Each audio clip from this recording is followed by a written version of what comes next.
All right, I want to let you know that I got some tour dates coming up. Savannah, Georgia, June 2nd. Augusta, Georgia, June 3rd. Montgomery, Alabama, June 4. And Columbus, Georgia, June 5.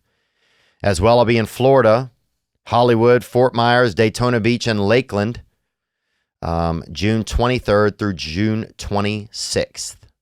Today's guest is here for the first time. He's a comedian, and he's an entertaining man. And he is out of New York. And you're going to learn about him as I do. He and I have actually never met. But he has a new special on YouTube called Mom Love and his own podcast called Long Days. I'm grateful to get to spend some time with him. Ladies and gentlemen, Mr. Yannis Pappas. For me to set that parking brake and let myself unwind. Shine that light on me. I'll sit and tell you my stories. Shine on me, and I will find a song I will sing it just for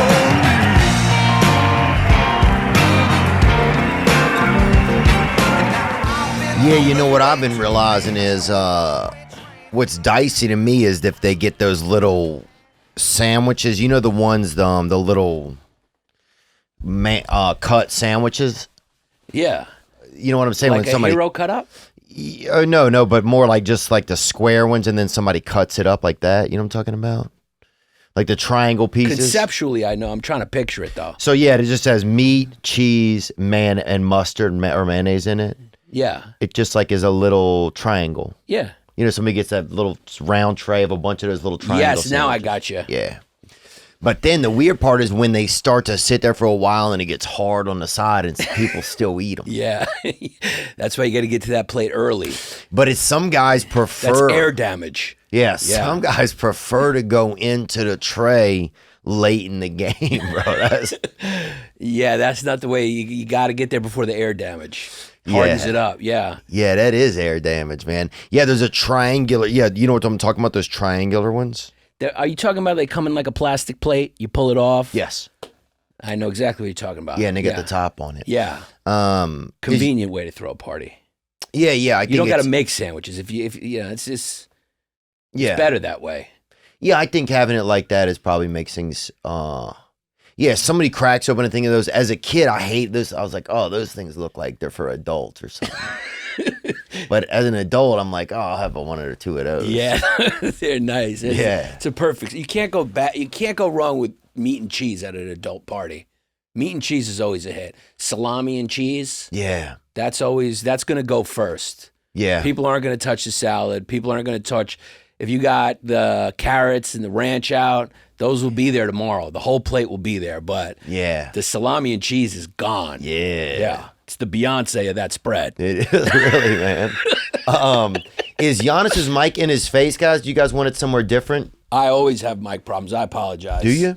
I do. It's something like even on my own podcast or I just can't. I have no. I might be challenged in that way, like a learning disability with like where the mic is supposed to be. Yeah. I think it does get to be like a. I'm either too low, too high. Yeah, but you've been podcasting for a long time. So a lot of my listeners might not even know you, and you and I have just met. We just met. Yeah. And that's crazy. Yeah, well, I know you, you know? Yeah, like same. I know you comedy, but yeah, it's the first time we've been in the flesh. Yeah. Yeah. It feels good. It's interesting. Yeah. You got a cozy, warm kind of vibe. Yeah, energy. Oh, thanks, man. I feel right, like in the womb. I feel in a womb You're right good? now. Yeah. I like it, man. Yeah. Yeah, well, thanks for coming, man. So I want to just like kind of just so my listeners know like how you even got started like in the comedy. Just take me through a little bit of that, man, because you are from another country. From another country? Are you from another country? I'm from America. Oh, okay. Yeah. I thought you from. Well, it would technically be right if you weren't from here. Right. And I would be from another country. But were you born in another country? No, I was born here. Oh, I thought you were born in another country. Dude, I look at you and I say I can see why he would assume that because you're fucking American. Yeah. You're American. Like, if there can be more of a way to be American, it's on you. So I know just hearing my name, you're like, I guess he must have been born in Romania or something. I got an immigrant name. Yeah, I would. I mean, I don't know if I would. I remember I said to one of my friends yesterday, I was like, oh, Yannis Pappas is coming on.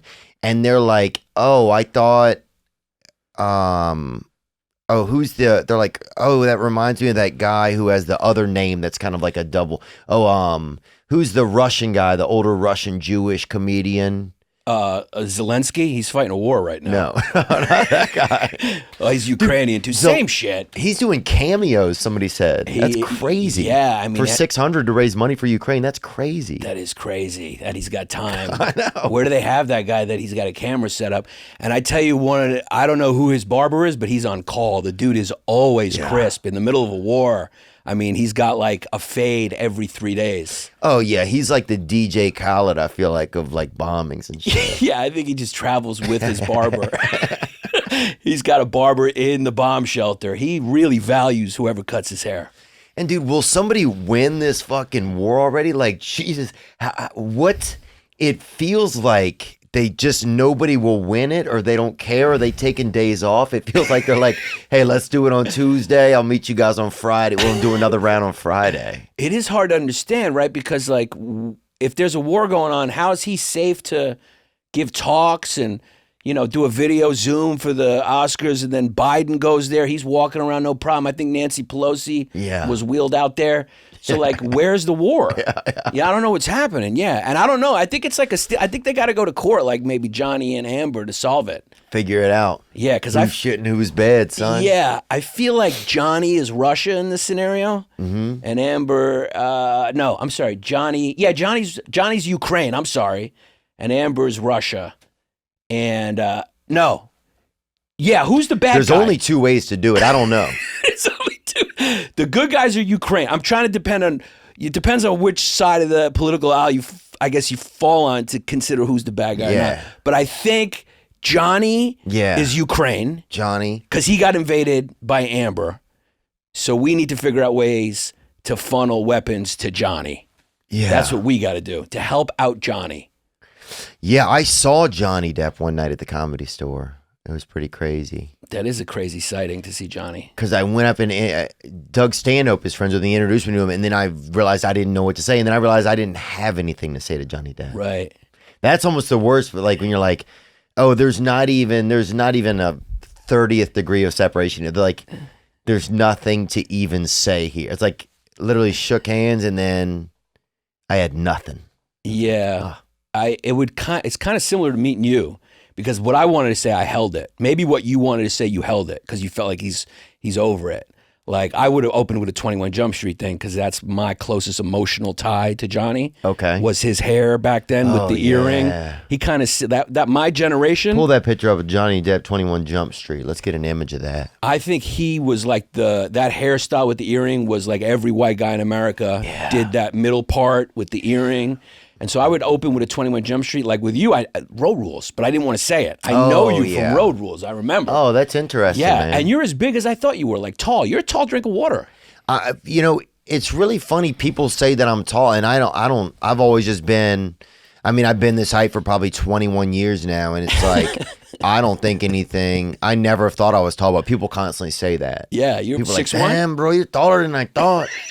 So it's always Mexicans who comment on it. I'm not going to say that. But it's a lot of like Latinos, or recent Americans, who are like, hey, bro, you're taller than I thought. Recent American is a better way to call them Mexican. It's a way to scoot around it. Well, not even Mexican, but just I feel like if we're going to be, because people remember that people used to say illegal immigrants, right? Yeah. Because I'll meet a lot of Mexican guys and I'll be like, where did you come from? How did you, and they'll be like, just don't tell anybody I'm here. You know what I'm saying? They all joke about it. Yeah. Yeah. But it's like, so I think recent Americans, it at least gives both sides of the net like a little bit of like, okay, they're new, and then other people are like, let's, You're running cover for them because you're not lying. Right. but you're also not telling them they may not have their papers. They're recent Americans. Interpret that the way you want to interpret it. We got a couple recent Americans here. God, Johnny Depp was just, man. Yeah. Oh, yeah. He'd be a hot chick now, even. Yeah, if he went trans, he would look good. Some guys, you can tell if they transition, they would flawlessly transition. Usually they don't have the Neanderthal brow. That's a real impediment to like a smooth transition. But he got a real nice girl guy face. Oh. Yeah. God, man. Yeah. If he put some makeup on and grew the hair a little longer, I don't even think he'd need estrogen. Well, he's a handsome kid. He's a handsome guy. Yeah. Well, and he used to definitely be more. I mean, look, he's getting older, you know, and I think he's partied pretty hard. He's probably gone pretty hard. Yeah. Yeah. For a guy who did the amount of drugs he did, he looks good. That's a good point. He looks real good. That's a good point. I mean, I don't know how much LA has to do with that, Hollywood. People with who are stars tend to age very well because I guess when your job is just staying in shape every day in between scripts, you dedicate a lot of time to it. There's like a team of people who keep Johnny Depp like camera ready. Well, you can also get you got fluffers. That's a big thing. Yeah. Like a guy that's going to do work at Dunkin' Donuts or whatever, he ain't got that fluffer. You know what I'm saying? He don't have somebody meeting him in the parking lot an hour early to polish him up and trim off all the loose ends and take his dirty appendix out or whatever's going on, you know? But he's got those people where every day before there's people like just really shining him up. You think like if there was a competitor to come out that would compete against Dunkin' Donuts and Starbucks, if they use the strategy of like, you know what, we're going to up the game of the people who work here and make them all beautiful with fluffers. We'll hire fluffers too, that'll even if the coffee's not as good, it'll give them the edge. Like, how come nobody's thinking outside the box like that? Well, so you're saying if they beautified the staff, yeah, with the help of fluffers. Got the corporate money. Right. They can create extra jobs. We don't have to live in this world where coffee shops have like ugly, untaken care of, I don't know if that's the way you say it, uncoiffed? Unkempt, yeah. Unkept people. Maybe. Like, we need to create jobs. How about a couple fluffers for these Dunkin' Donuts employees? Yeah, Cinderella's sisters is who you're talking about. Yeah, it's exactly what it is. Well, look at this. You know, I was at the Starbucks the other day, and a guy runs in, homeless guy, right? Yeah. I'm not going to say homeless, but the guy hadn't heard a doorbell ring in a while, I bet, right? Recently unhomed? I would say that, yeah. I would say recently American, recently unhomed. So this boy, he was out there, and he came in, he had no pants on, right? And he walked past these two chicks outside, and they got a little scared, you know? And I was like, scat, scat, like I did like that, you know? Because like we had a lot of stray animals in our neighborhood growing up. And if they came by my sisters, I would be like that. Did he respond? Did he scat or he kind of did get so away worked a on little him? bit. Yeah. He kind of did, and then he went inside and stole all of the money right out of the tip thing. He did. Yeah, and so the scat, you were like an accessory to the crime. Then if you didn't tell him to scat, he would have bothered the girls and may not have. He could have done a rape and burgle. Oh yeah, it's hard to know what would have happened. Right, that could have been the lesser of the two evils. Well, then I go in and there's a guy in there who's like probably about 11 different genders, right? This dude was coming in, you know, he had anchovies, he had all of it. And he was like, oh my God, I don't know what just happened, right? And I was like, y'all got fucking robbed. That's what just happened, bruh. And nobody in here, they had 11 of them. And how is it they have 11 Starbucks employees? They all have on walkie-talkies talking to each other right next to each other. Yeah, it doesn't seem like they need that. Yeah, you could just go like this. It's like ordering a sandwich at Wawa's. You're like, why can't I just give it the order to you? Why do I got to become a computer programmer back here? Yeah, it's unnecessary technology. Oh, a lot of unnecessary technology. And so then, but it was just crazy. Everybody was just so like nobody there could have saved the day. Right. You know, because actually they had this one little Mighty Mouse bitch in her. I think if she'd have seen it go down, she was dealing with an egg breakfast or something at the moment when the guy hit. But if she'd have freaking turned around, she was a little less hungry. She might have took her focus off the order and helped. Well, you could just tell she had a little bit more nuts in her than any of the fellas that were working in there. Right. You know? Right. They don't care, right? They don't care. But it was the tips though. They care about that. But I woulda. Yeah. Like, that's my money. Like, Nobody stopped him? No, the guy was just like, one guy, this is the best, one dude who probably was at least, 4 or 5 different genders, right? This dude coming in, bruh, This was a non-binary establishment. Yeah, this dude had his hands up like this. Like, what the fuck, bro? And the guy didn't have a gun. But he did have his pants off. Well, I'll say this, bro. He was short, and it looked like he had a little bit of dick hanging out the bottom of his shirt. And that's a weapon, too. It could be a weapon. Especially if you don't know what gender you are. You know what I'm saying, bro? You don't know how that thing's going to end up in you. Would you be more scared if a guy with a gun or a naked guy is kind of... you don't know what to do with a naked guy. Easy. Oh, if I had to, I'd get the bullets out of him. You know what I'm saying, bro? Yeah. I'd handle him down to keep the pressure out of him if I had to. You ever seen those videos where like like those prank shows in the hood where the guys talk shit to like tough dudes in the hood and the guy's like, what? And he's about to, and then they just strip naked and the guy runs for some reason.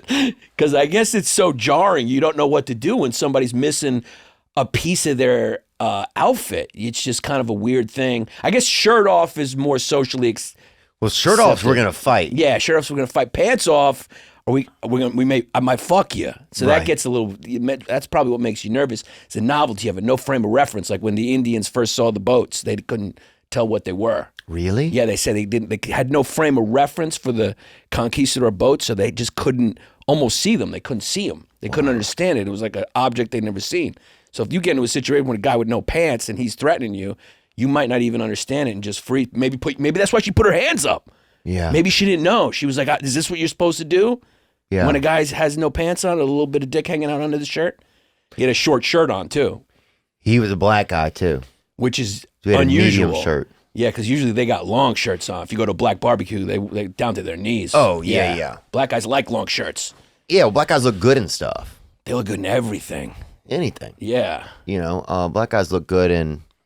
A black guy could walk around literally just with shopping tags hang. That's why I think a lot of black guys keep the tags on things, because I think other people will literally come up and shop off of them. Yeah, I always like, damn, let me scan this up right now, bro. That's not a bad idea, bro. It's not a bad idea. If you got a percentage of the sale, it's like, damn, let me scan 2 of those off of my boy, and then he makes a little bit of bread. Yeah. I had a black friend who used to wear his hat like that with the stickers and tags, and we were having a conversation once, and he was like, his cops got to stop profiling me. I'm like, well, maybe if you make it look a little less like you just stole the hat out of the store, you're wearing it like you just ran out past the censors. I mean, maybe that'll help. Yeah, they had a black dude I saw with a chain made out of sensors. Like, that's not helpful. That's actually a good move if you want to steal a store. If you come in with the sensors on and they're going off, you're going, no, that's just my necklace. Yeah. Don't look through don't profile me. That's my necklace going off. These are sensors. That's pretty cool. I think if someone was cool enough, they could make sensors cool. Yeah. Because fashion gets pretty ridiculous. Like if you look back in like the 1700s, guys were wearing other dudes' fucking hair and stockings and candy corn shoes.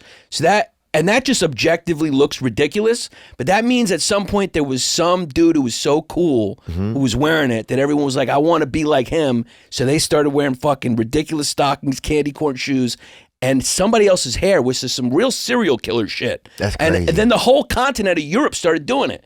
So if there was a cool enough dude who started wearing sensors and gave it value like Bitcoin, which we all buy, which we know is stupid, then I think people would follow. It depends on how fucking cool the person is wearing it. Fashion is completely subjective. Yeah, I never thought about that much. I mean, yeah, I think if you see somebody with something and you feel like it looks good, then if somebody else does it, you'll kind of get into it, Yeah, like I'm not even lying. This is a true story. I saw a dude the other day. He had a mullet, and somebody else said, "You're going with the Theo Vaughn," and he was like, "Damn, everyone keeps saying that." I'm like, maybe you are, consciously or unconsciously.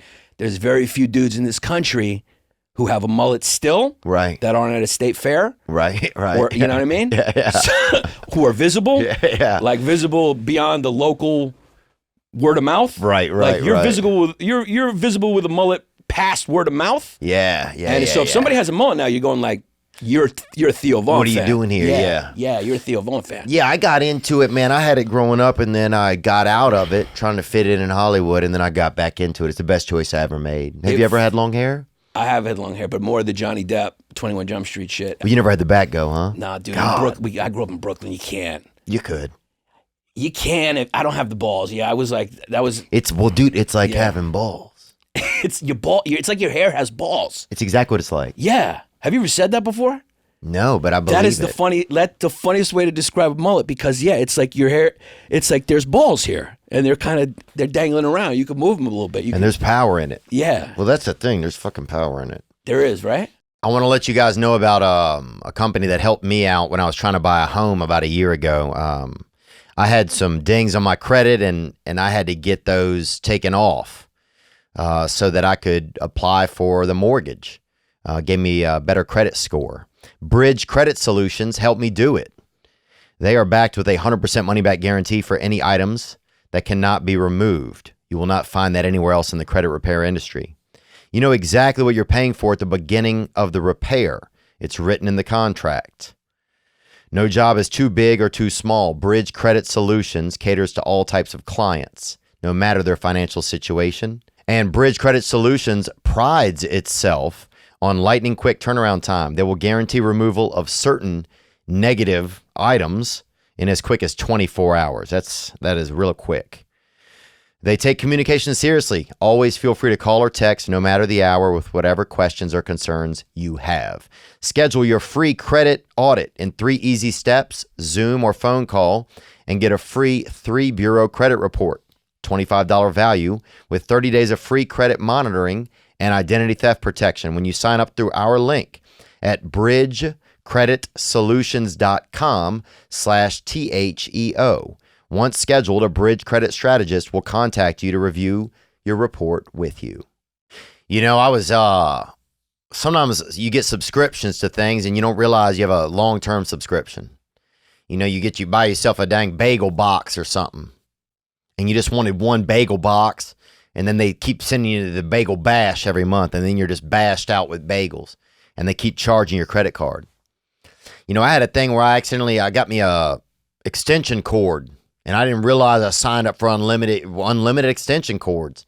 And damn, next thing you know, I just have so many extension cords, I can't even, all my plugins are full, you know, and I only have 2 lamps. That's where Truebill helped me out. With Truebill, you can enter your accounts into Truebill, and it'll monitor them for you and make sure that you're not getting jacked up and jazzed over. That's right. Truebill is the new app that helps you identify and stop paying for subscriptions you don't need, want, or you simply forgot about.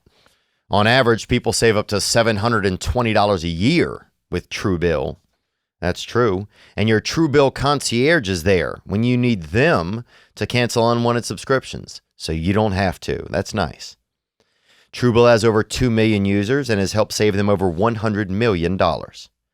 Don't fall for subscription scams. Start canceling today at truebill.com/THEO. Go right now, truebill.com/Theo. It could save you thousands a year. Truebill.com/Theo. So I just want to get where you started, man. Yeah, and I didn't mean to offend you if I said that you're from another country, man. No, I didn't. I thought that you were from another country. No, did you think I was offended? I wasn't offended at all. Okay, good. Yeah. I was rolling with it. Yeah, because I get it. No, I'm from New York. My parents are from another country. Okay. So yeah, I'm kind of recently American. Okay. As well, I fit into that category if we open up the bubble a little bit, because my mom had to get her papers. Oh, she did? Yeah, my mom had to get her papers. And where did she come from? She came from Greece. Ooh, yeah, really? Greece. Did you have Greeks down? There's no Greeks down in Louisiana. We never had a Greek here. We never on had the show. Greek. Never. Yeah. Never, dude. We got a charter who, you know, other people, or we have put pins and we're placed from different countries people have come from. Well, I'm glad to diversify. Yeah, I'm glad to represent for a whole nation. There's not, so your mother came from Greece. My mother came here. She was like a kind of a refugee after World War II. My mother was old.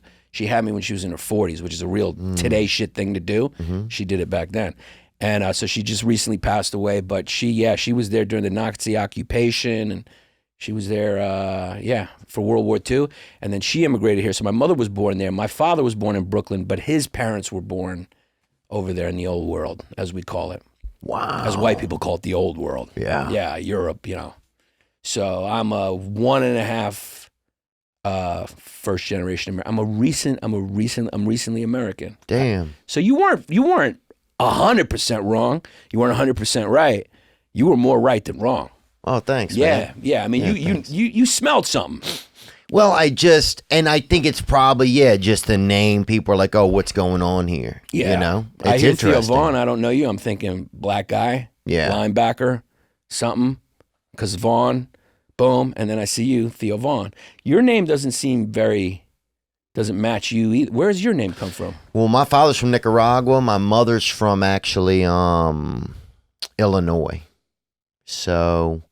Your mother's, wow, Nicaragua's in there. So we got, and then my father was part, I think, Pontiac Indian as well.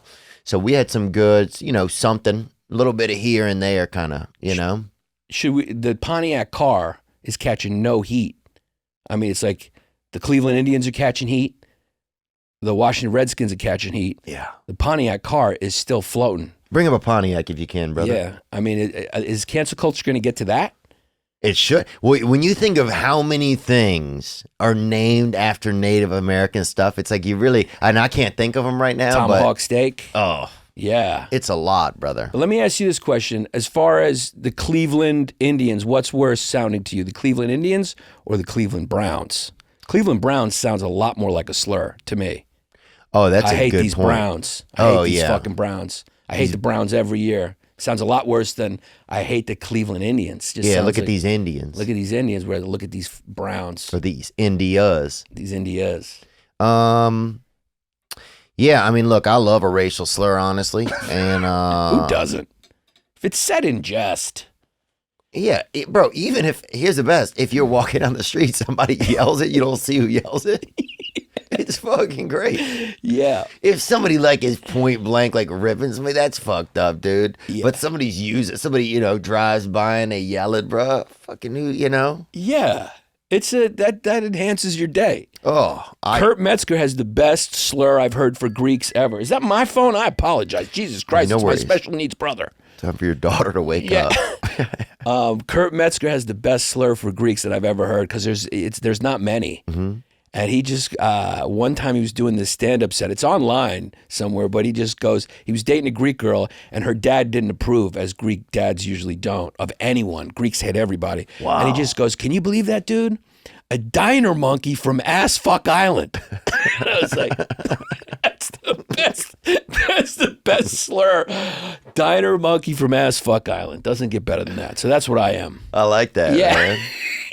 Because we do, diners is that's like the Greek passport into America. And why is it? Because of all the dishes and stuff? Because y'all guys are dishes is a big part of y'all's culture, huh? Yeah, maybe that's why. I never thought of it. Maybe it's because access to dishes. That's the first time I've heard that theory. Huh. You came up with that in a split second, too. Well, I guess the only thing. We throw them. Right, it's part of it's like a tradition. Yeah. So, yeah, I don't know that much about Greeks, man. Is that... We got a healthy history, man. Oh, well, I know. Yeah. I've seen a lot of the artwork and stuff like that. Yeah. Now, that's beautiful. Low penises, though. A lot of statues, low penises. Really? Yeah. Oh, they saved cement, huh? Yeah. When they got around there. Yeah. Damn. I don't know why they did that, but all the penises are really small in the old statues. Well, do Greek girls have big butts? I think a lot of the penis size of the males of a culture has to do with the size. If you have to reach the vagina of the woman, You're coming up with some theories that I haven't thought about. You were saying without saying, correct me if I'm wrong. Yeah. You're saying without saying, black dudes got big dicks because black girls got big asses. And to be able to reach the vagina. They have to. So it kind of evolved that way. I think so. I mean, it makes sense. Yeah. I mean, when I think about, a lot of times if I think about having sex with a black girl, it's like, well, I mean, all this certainly depends, but it's like, I couldn't do it. Your dick has to wear lifts. Yeah. To get there, yeah. My dick is going to need you gotta get another dick shoulders. A lot of yoga, yeah. My dick's going to need to be like one of the ones with the 2 kids in a top coat. I'm here to let my kid go on the field trip. Yeah, yeah. Oh my God. And Chinese, Asian. No butts. No butts. And also correlated. Yeah, hypothetically. Hypothetically, but we all know it's true, littler penises. Yeah. Holy shit. Maybe. Because, yeah, I mean, it's just like about nature. Like a hummingbird has to have that beak because it has to be able to, you know what I'm saying, but it's not right. So I think you might have just lost confidence in it. You might have been going somewhere. Yeah. Hummingbird has to have a beak. Because it just, it gets in a certain type of flowers and it's like the deep ones. Was that the moment when you realized you didn't know that much about hummingbirds? I think it's the moment I realized I didn't know that much. Yeah. You had enough knowledge to get you to that point. Yeah. And then you're like, what else do they do? Yeah, I'm done. Yeah, I'm done with that. What okay, so you got started in New York. I know a lot of people know you, but I want to make sure that my audience knows you. I appreciate that. I forget that sometimes, like, even though like I have some knowledge of someone, or I know that they're a great comedian, or but my audience doesn't know. So you started out in New York. You grew up there. I grew up in Brooklyn, New York. Greek American. I started there long time ago. Quit for a while. Had some things happen, and trauma and things like that. My head's all messed up, which is a constant challenge. And then I got back into it, and I started doing stand-up consistently. Donnell Rawlings was really the guy who got me into comedy, like stand-up. Got me back in after I quit. And I was doing sketch too, and I did some viral characters on YouTube early in YouTube, and started touring doing those. But always was a stand-up. I started as a stand-up, and I've been doing it, on and off, because I took some time off, of like, I'd say close to 20 years, man, 15, 20 years. I've been around. I'm like the Bull Durham. Yeah. Even when I did New Faces in Montreal, which is like comics, that's like when the industry takes a look at you or whatever. I was like the dude. I mean, I was in my late 30s. I felt like Bull Durham. Yeah. Everybody else was these young prospects, and I'm like, I was like an old catcher. Yeah. Been around, Yeah. You got Icy Hot on before the show. Yeah, I have little tricks, oil here, like the dude from Major League, the old reliever. Yeah, you're like, oh, the guy after you's like, oh, why does this mic have sap on it? Yeah, I'm like, that's an old timer trick, Wow. So, when you took time off, what did you think? Because I had a spot where I think for probably about 7 months I took off. I just felt like I didn't know what I was doing. Was there a reason that you took some time off? What was it? Yeah. So I got shot early on. I started doing comedy in 2000. I got shot in 2001. By a gun? By a gun, yeah. No way. Yeah. Wow. And what did it feel like? It burns. It's hot. Ooh, it's just hot. You don't think about that. Yeah, it's hot. You don't, your body takes care of you, like chemicals, whatever that is for the pain, and like your body releases shit that kind of, but that's like DMT, daddy. Yeah, it's DMT, I guess. But then afterwards, when all that adrenaline, and also adrenaline, when that adrenaline dies down, it was just heat. Ooh. It's hot. You could actually see smoke coming out of the hole, like little bits of smoke. Yeah. Damn. And so that was fine though. I went night in the hospital. I got shot like close to my dick and ass. Did you really? Yeah, like right here. Yeah. Ooh, and you could see smoke coming out? So for a second, yeah, you could see a little smoke coming out when they cut my plastic pants off of me, jogging pants or whatever you call them. Like your femur's fucking vaping in there. Yeah. Right? That's yeah. crazy. That's what it looked like. And then you feel the heat and then a little sting when all the whatever adrenaline rushes comes down. And I just got lucky it didn't hit an artery or anything like that. But that wasn't the problem was the panic attacks that started afterwards, like sort of the PTSD that I didn't know what it was, and so I started having like these panic attacks, and it was related to the trauma from that, like just walking around being scared, like, oh shit, that happened to me, it could happen any moment. And I didn't know what it was, so I just dealt with it for a while. I didn't know what trauma was or what was going on. I would just get on a train in New York, and I would just start bugging out and like hyperventilating. Wow. And then not knowing why is like my subconscious, so I'm going, what the fuck is going on? And I just lived like that for a while. And so I quit comedy because I get up on stage and I'd have these massive panic attacks. Oh. You're making me fan. Yeah. Right now. It was a weird time. And then I just kind of quit, started doing social work. I did 9/11 disaster relief for a while. And Donnell Rawlings, like I said, was the guy who kind of pulled me in. He saw me once, thought I was funny. And then he had a room on the Upper East Side of New York City every Tuesday or Wednesday called Marion Square. And I would get up there once a week And then Chappelle's show, this was about 2005, 6. Chappelle's show took off. He took me on the road with him, Charlie. It was Bill Burr for a little bit, then Christian Finnegan from the show. Yeah. And that was real nice of him. So I always, I always owe him for that. I always like, you know, it was a real nice thing for like, you know, a comic to be like, hey, you're funny, and then like try to help me, which he did. I'd sell his posters, and I'd do 5 minutes. And it was nice to also go on the road and see success, because I had never seen anyone like make it. And I knew Donnell before he made it, and then like I saw his outfit change. Yeah. You know, I saw him go from Timbo's to like a higher priced shoe. Yeah. Like the outfit change. That's where you can tell money in comedy. I've seen it with a lot of my friends now. You know? Really? Yeah, even Tim Dillon's gone from like bin basket polo to like Balenciago or some Italian name I can't even pronounce without sounding like I'm from New York too much. Yeah, it's just it's an outfit change. Now, I'm going to go through a little bit of that. So, yeah, with the trauma stuff, did you know that it was part of, like, did you, so you felt a lot of anxiety, I'm guessing, like uncomfort, but were you able to relate immediately that it was because of the gunshot thing? No, it took me, I had to go to therapy. And finally, I went to therapy. I just was like muscling through it, not knowing. Like, it was kind of emasculating for it to happen, be like, why am I so scared? I would freeze up. I wouldn't be. There was one time I thought I was having a heart attack and I couldn't move, and my whole body just kind of froze. I couldn't move. I guess that's what they call scared stiff. And I told my friend, I was with my friend on the train, and I was like, call an ambulance, I'm having a heart attack. And they came and they were like, you're fine. Like, what? They took all my vitals, and I was like, because you don't feel fine. So you're going like, you must be wrong. You must be wrong. I'm dying. And I wasn't. And it was just these panic attacks that would happen. And I really didn't have a reprieve from them. I didn't really get away from them until I started going to therapy. Therapy works if you got issues. I recommend therapy. Yeah. Yeah, I recommend therapy. And were you able, so what was the process kind of figuring out that was it?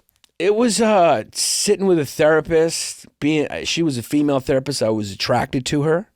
So did you tell her that? I didn't tell her that, which felt like I wasn't being open in therapy. You know, because that must have been a thing, like a mommy issue or something. But because of that, I was just more, I don't know, I was more vulnerable, open. Like guys, you're always a little standoffish when you sit with a guy. You're like, fuck, you're a guy. Like, I can't be vulnerable around a guy. You always got to be a guy. But a woman, you just kind of, you can act a little more like a woman and talk about your feelings. Right. So I was able to, something about her opened me up, and I was able to talk about it, and I got over the fact that I wanted to sleep with her. Maybe it's because of the connection. You know, we're comics. We're all fucked up. We got walls up. There's reasons why we stand on wood planks for chicken fingers for 10 years to have strangers give us, you know, it's because we didn't get something else. So there's walls up. But she was able to take those down. She was beautiful, too. God. Her legs was the problem. If she wore pants more, but maybe that's what opened me up. I was always distracted with her legs. Oh, yeah. Yeah, they were just nice. Oh, I noticed. I'll be involved in anything. Do not hear a set of high heels in the distance, and I have no control over my ability to zone out of whatever is going on. So the sound of high heels. Yeah, and it's not even about sex. It's just the idea that a woman could be around. You know, Right. I think when I was young, I didn't get that care. And so it was like the simple idea that a woman could be coming around to give me some type of care or affection. Oh. Like, it's like there's a part of me that just cannot help but go and listen to that. I read it the wrong way. I was reading it like a predator hearing prey, like, you know. Oh, no. Like a coyote hearing like movement in the brush. Oh, like no. No, yours was more of like a nurturing thing. You needed, yeah. Yeah, I think that's where that kind of, with chicks, for me, that's the first part of it. Do you like to suck tit? Were you breastfed? By a small breast. So do you like, when you get a big one, do you just? Oh, I've overstayed my welcome. Yeah. On a big tit. This is like the second or third time already in this podcast you've said something without saying something, and I picked up on it. The first one was, but now I know you were basically saying your mom had small breasts. Oh, my mom knows it. Yeah. If she the one who breastfed? Was it your mom who breastfed you?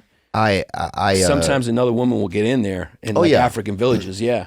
No, my sister's aunts, my sister's cousin-in-law, they would breastfeed each other's children.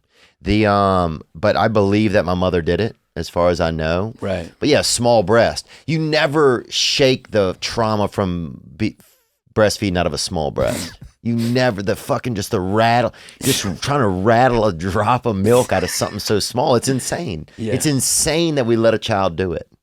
It's insane. When you think about right now, a kid, like a lowercase A cup. I just imagine you not being able to find anything you're trying to grab. You just, you're just hitting the bag. You just, and there's just nothing in there. You're like a wall climber looking for somewhere to put your fingers, and there's just nothing. It's just a flat wall. It's traumatic. It's definitely exactly what you said. It's traumatic. Crazy that you remember that too, even though there was no video evidence.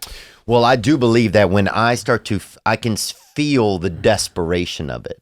And the why isn't there something there? So you remember the feeling, not necessarily the facts. Well, I think I always have that feeling. Right. Something, I'm missing something. Something isn't available. Right. Something isn't complete. Right. So I just take it back to usually things like that probably, and not specifically breastfeeding, but just the feminine connecting to a feminine. A feminine. Across the board. Yeah. But do you want things to be complete? Like, being alive is kind of incomplete. We're only complete when we die and we, God willing, we go to the party, Yeah. Yeah, I just think if your foundation has if you got all the stair steps and you can get onto the porch, Yeah. And so I always feel like we fucking just had a pile of wood right there. no nails. I like how no plan. That analogy was very, that was like your background. You saw a porch, you went to stairs. I would have gone like elevator, push the button. Oh, wow. Yeah. Were you guys pretty well off growing up? We were okay. Yeah, my friends had less money. My parents were both lawyers. Oh, wow, really? Yeah, but they made like $100,000, which back then was like a lot of money. Still a lot. Still a lot, I guess. But back then I guess it was a lot. Lot, yeah. 100,000 back then, man. That was almost as much as you could have, it seemed like. I don't even think it was possible to have more than 100,000, right? Somebody had $100,000? Yeah. You never heard of anyone. If someone had more than $100,000 back then, they hid it. They did not talk about it. They were doing something real illegal, I think it feels like. I felt the only way to get more than 100,000 was illegal. I felt like back then. There was like a cap back then. It seemed like it. Yeah. So we were okay. We were pretty well off. Like I went to private school. Oh, so they had enough to send me to private school, yeah. But back then, private school was like, $10,000 a year, $15,000 a year, something like that. It wasn't like now, which is like, it's a lot. You have to have a lot more than $100,000 to go to private school now. But all my friends went to public school, so they would always, that's good. Yeah, they would always steal money out of my dad's pocket when he left his pants up on the. And do Greeks carry a lot? I feel like Greeks carry like a lot of cash on them. Always cash. Paranoid people. Very paranoid, defensive people, yeah. They're we were formerly enslaved by the Turks, so I think all people who are like, I think the Irish have it a little because the English fucked them. It is heartbreaking, right? Like large when you scale. think about it, because then all that trauma gets stuck in people and then it's coming out in crazy ways, Yeah. It's coming out in some guy fucking, beating somebody's face in with a hard gyro over here, Common crime in the Greek community. It never ends. Yeah, when the gyro gets, that's when the air damage we were talking about can happen to a gyro too. Yeah. Okay, so now you've been in New York for a long time. You've done comedy over the years. You got shot. You took a break. Who shot you? Do you know? I do know who shot me. Yeah. Well, I don't know him. He's not like I didn't know him personally, but we had to go to trial and everything. He pled not guilty. Oh. Yeah. So I had to sit there and testify, and it was an attempted robbery because I was with the friend I was with was a promoter, so he carried a lot of cash with him. So I assume it was an attempted robbery or carjacking or both, and I was just wrong place, wrong time, and I made maybe the wrong decision or right. I mean, in that moment, you're either like free, like I just grabbed his arm and tried to get it away and it fired, and I just point blank range. I got shot. Maybe it would have been worse if he was farther away, so the bullet had a little chance to. I don't know how fast. I don't know which bullet goes faster. I'm not a ballistics expert. Like if a bullet picks up steam or loses steam. Does it pick up steam? I guess at a certain point it would pick up steam, right? Certain distance. There must be an apex if you're at a certain distance away where it's the fastest. where it could do the most damage. I don't know. And thank God I was a little fatter then because it got caught in my butt cheek. And the bullet stayed in there. Is it still in there? No, they took it out a couple years later.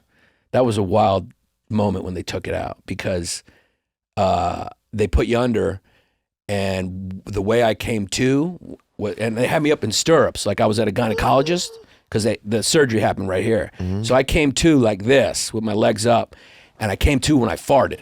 And I farted with the doctor and the nurse down there, and they were like laughing because I farted, but like I didn't know where I was, and I had to pass gas, and then they took it out, and really? That's all I remember about that surgery, and that put an end to that trauma. Really, right when the bullet came out, do you feel like it was just having the bullet in you still? Like it was in there. It like I don't know. Totally. Yeah, the spirit of it was in there. Yeah, the spirit of it was like an invasion. Like the bullet was like. You know, it wasn't paying rent. Yeah. It's part of my body. All the rest of my organs pay rent. Yeah. And there was this thing in there that was just freeloading. Damn. And I was like, I got to get this freeloader. So finally, we evicted that. We evicted that bad tenant that was in my leg. And that's unbelievable, man. I didn't even know that happened to you. Yeah. Yeah, I've spoken about it a few times. I never really joked about it or made jokes out of it because it wasn't funny to me. It was like that would make me sad, and I didn't know what was funny about it. Now I feel a lot better about it. It happened a long time ago. You know, I feel like I'm solidly a man now. You know, as a comic, I don't think I became solidly a man till like 2 years ago. Really? Yeah, don't you feel like? Are you grown? You have grandkids? No, I don't have anything like that. I don't even have original children. Yeah. Do you have fake ones or imaginary replica ones? No, I don't have any wife or nothing like that yet. I'm planning on getting it though. You do, I know. I learned a lot about it in your special. Yeah, I watched, 34 minutes of your special. That's right. That's probably more than what the algorithm is telling me that people watch. So it was cool, you went man. farther than most people, yeah. It's really, really cool. Thank you, man. I appreciate it. What's the name of it? I don't, I do know what it is. It's called... something mom love, sorry, Mom Love. No, that anything in the area of mom, it's like pronouncing my name. I'll respond to Yannis. Yeah, and I could have looked at the Wikipedia page before. I just forgot what it was named. I'm not trying to say that I don't care. No, I know. Okay, cool. Yeah, totally. Yeah, so you got the new special out, and this is on YouTube. It's on YouTube. Yeah, it's on YouTube. It's cool, man. You shot over there in Madison, which was nice, really cool spot. Yeah, and when I shot it, I just decided to shoot it that night. I had no plans. It's the same. I did my album a couple years ago at Comedy on State too, which is like, it's a great club. It's just run well, and the audience is always great. And you know who runs it? Greeks, right? Yeah, Greeks. That's crazy. 2 Greek young ladies and their Greek father, who's really killed it. I mean, came to this country like with like $5, and now he owns like the whole State Street. They should rename it to like Stataki Street. It's like Greek. Yeah. Greeks conquered. We came and we like Alexander, he came and he just took over all the restaurants there. Alexander the Greek, right? Alexander the Greek, yeah. He was Alexander the Great, but yeah, he was Greek. He was Greek? Macedonians will say he's Macedonian. Greeks will say he's Greek. They fight about it. And it's like, guys, who cares? It's like one of those fighting things where you're like, dude, like it's like between like Serbs and Croats. You're like, guys, I can't fucking tell the difference. Yeah. Like the Northern Irish and Southern Irish, they're fucking fighting. The Ukrainians and Russians. If I put a Ukrainian and Russian in here right now, do you think 1 out of 10 people from any country would be able to tell me what the difference is when they start fucking talking between Ukraine and Russia? What are they fighting over? Aren't they the same kind of like northern? I think a syllable probably. I think there's a couple syllables still on the board or like a vowel maybe probably. If they're fighting over anything, it's probably a vowel over there. Because if you hear those people talk, there's 0 vowels involved. 0. It's just yeah. Yeah. They don't stop. All V's and L's. No, yeah. It's crazy. Yeah, and then the Norwegians and Swedes, they have their hate for each other. Like people just hate humans like to hate. Yeah. We'll hate whatever's closest. It's just, well, I think, what do you think that is? I think part of it is because you just want to, there's some need to feel what? Why do people want to hate? I think part of it is... what gives you a feeling of feeling okay? Yeah. If I can think this is worse. Yeah. If I can think that person is not as good. It's easier. I think it's scary. Like, I think eye contact is scary. I think making strong eye contact, if you keep making it for a long time, I think 2 people are either going to fight or fuck. Okay. Like you have to look away at some point or else it gets too powerful. Or like fall in love. Like eye contact. That's a good point. I never thought about that. There's like a spectrum of eye contact. Yeah, at some point you gotta like look away. You're like, are we gonna fuck? You know, like I can't. I mean, or somebody's gonna see something in you that you don't want them to see. Or that you're gonna be too you're too insecure. You know, you don't want the person to know you're lying or whatever it is, or you're hiding something. So I think that's the thing that is a barrier always with people. And they're like, fuck you, I don't want you to. Yeah, I'm hiding something. I'm not comfortable with who I am. So it just turns into like hate. Yeah, it's got to be that. Huh. Right? I would think, man. I mean, it's interesting. If you're looking for that extra confidence when it's time for sex, well, jump in the wagon, baby. Jump in the dang confidence wagon and floor it. And let me tell you about BlueChew.com. Blue Chew is a unique online service that delivers the same active ingredients as Viagra and Cialis, but in chewable form, and at a fraction of the cost. That's right. Blue Chew is an online prescription service. No doctor visits, no awkward conversations, no waiting in line at the pharmacy. It ships right to your door in a discreet package. If you don't like swallowing pills, that's okay. Blue Chew's sildenafil and tadalafil tablets are chewable. That's right. Blue Chew's tablets are made in the USA, America, on this wiener, and they prepare and ship direct, so it's cheaper than a pharmacy. And here's a special deal for you. You know it. Try Blue Chew free when you use our promo code Theo at checkout. Just pay $5 shipping. That's BLUECHEW.com. Promo code Theo to receive your first month for free. You know, life can be overwhelming, and many people are burned out without knowing it. I've been one of those. I still am a lot of times, honestly. Symptoms can include lack of motivation, feeling helpless or trapped, detachment, fatigue, and more. We often associate burnout with work, but that's not the only cause of it. You know, any of our roles in life can lead us to feeling burned out. And BetterHelp Online Therapy wants to remind you to prioritize yourself. Talking with someone can help you figure out what's causing stress in your life. BetterHelp is customized online therapy that offers video, phone, and even live chat sessions with your therapist. So you don't have to see anyone on camera if you don't want to. That's nice. It's much more affordable than in-person therapy, and you can be matched with a therapist in under 48 hours. TPW listeners get 10% off their first month at betterhelp.com/Theo. That's betterhelp.com/THEO. I've needed help, and I've gotten it through BetterHelp, and you can as well. That's why I almost became a Quaker. You did? I almost became a Quaker. I almost chose to become a Quaker. Were you going to marry into it or no? No, I was just going to show up one day and be like, I'm down with what you guys are doing. What's the deal? Do I got to do paperwork, or you got to dunk me in water? I want to do what you're doing. Because the way they get married, I went to a Quaker school for a little while, Brooklyn Friends, right? Okay. There's like these Quaker schools. And their thing is real beautiful, man. It's about silence. Really? So like every day they have a silent meeting, and everyone just sits in silence, and nobody speaks unless they're moved to speak. And then the weddings, the bride and groom to be, or whatever they're called. I don't know what the Quakers call them. Yeah. You know, whatever. They may have some like allegories from the Quakers they call the weddings what? I don't know. But at a Quaker wedding, yeah, I don't know. The way they get married is the guy and girl who are getting married, yeah, and all their friends gather around. The guy and girl just sit for about an hour and stare at each other, and everyone sits in silence. And then after about an hour or so, they're just married, and nobody speaks unless God moves them to speak, and that's it. And I just thought that was so beautiful, because if you're sitting with the person you're going to spend the rest of your life with, and you're sitting there for an hour, you're probably having every fear, every hope, every insecurity, everything transpire in your head. Yeah. And you're just like, it must be a real, like, just roller coaster of emotions. And if you feel good about it after that hour, you know you're probably doing the right thing. But if you start feeling some bad feelings, you probably know you're going to have to cheat. Wow. Yeah, I guess at that point, all you're left with sitting there after an hour probably is some pure ass honesty, probably. That's right. Yeah.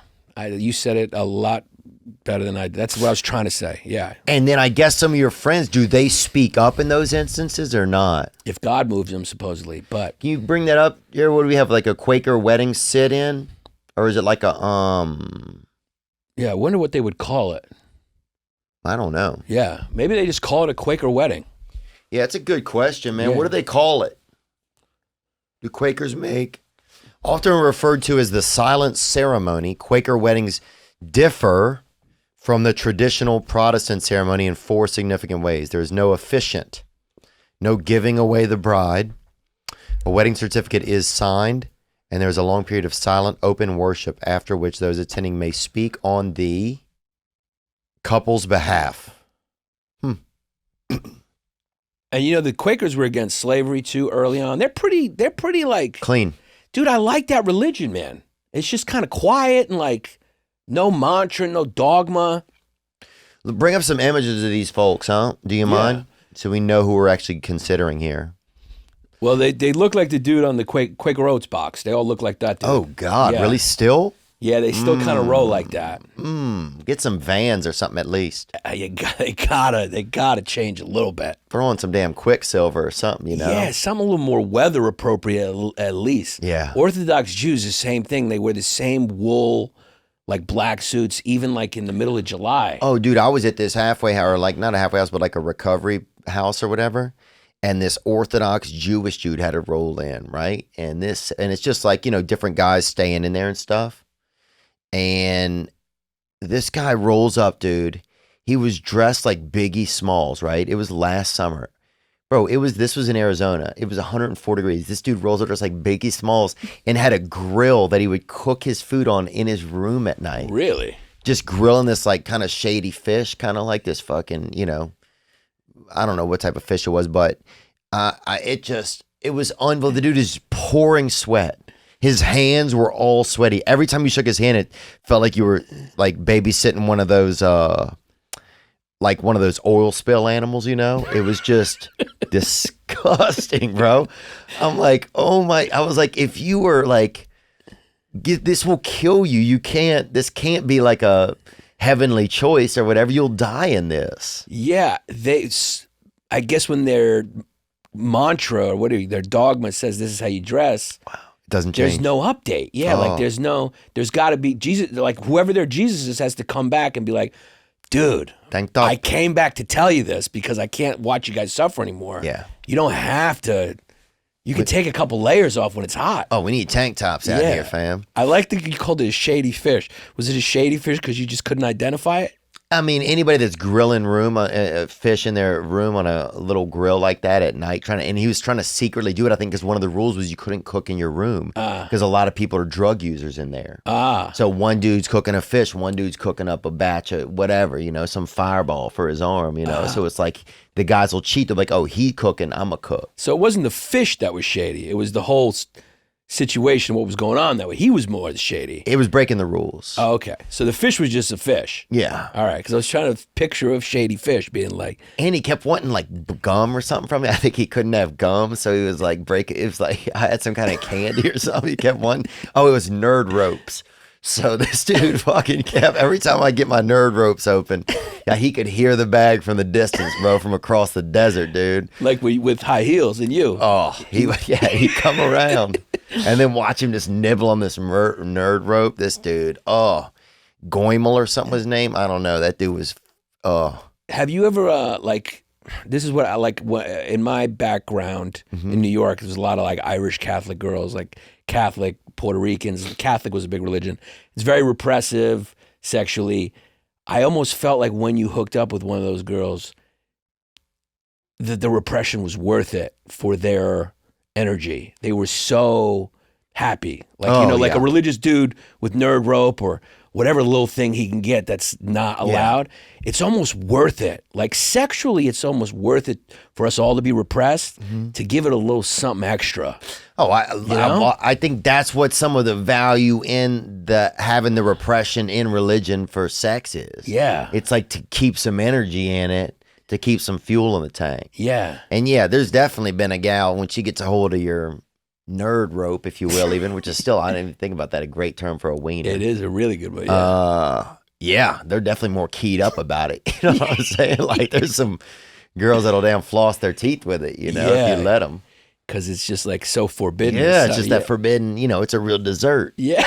But if you just, all day, you're just over there with your legs open at the bakery, then you definitely. It becomes trite. It becomes, there's no value in it. Yeah. It's kind of a lot of our society. We burnt out a lot of the value of things. I think that's where we're at right now. Me too. We're almost like freedom's gotten too free. Well, pornography's burned down like a lot of sexual energy. So I think you have a lot of marriages that probably are. I wonder if you could calculate how much pornography has killed marriages. It's probably killed a lot. Not even marriages, just sex drive and like imagination and. You know, like, it's bad. Pornography's bad. And, like, it's bad because there's no smells in it. There's no people's feelings in it. You're just, it's something got to be very unnatural about just staring at a modern screen, moving pictures of something else that you can't smell. It's just, like, visual. And it's got to be something bad for your brain there. Oh, dude, I remember biking across town. I'd bike over there. I knew a buddy had a couple of titty mags over there. His daddy hit him, right? And we'd bike. It kept him in the bathroom. And I'd bike over to his house. It was like 7 miles from my house. Dude, it took me half of a Sunday to get over there. And I'd bike over there and then just use their shitter all afternoon. And I'd just be in there playing with myself. They must have thought I was insane, dude.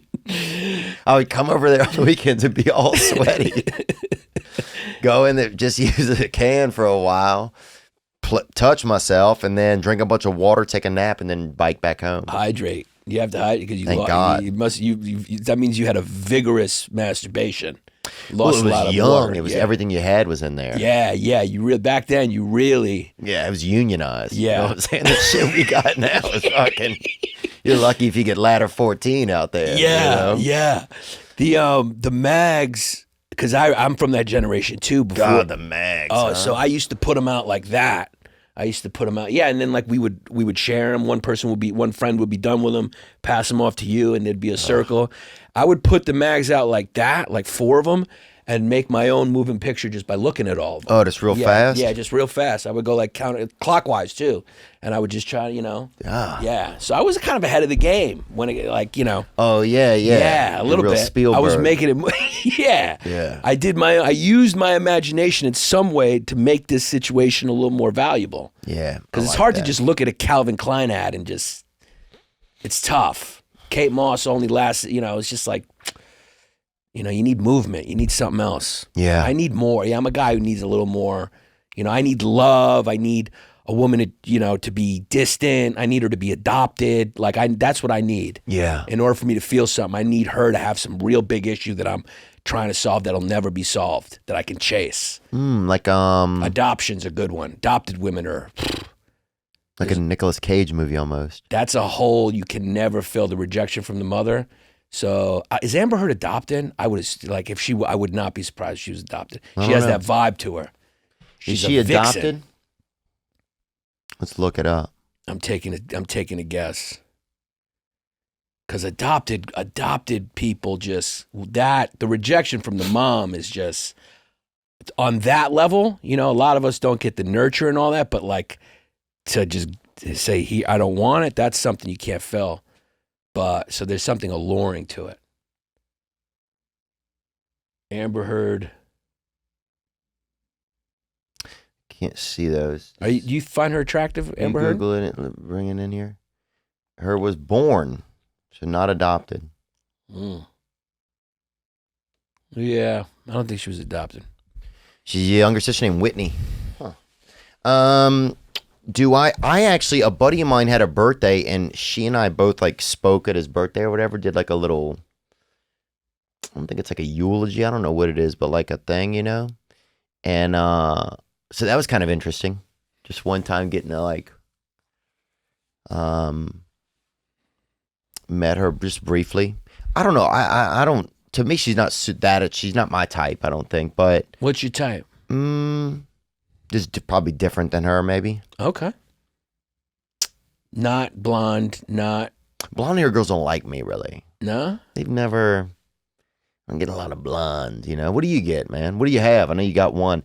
You especially have some great jokes about weddings, man. I was howling. Thank you, dude. I appreciate that. I was howling, dude. Thank you.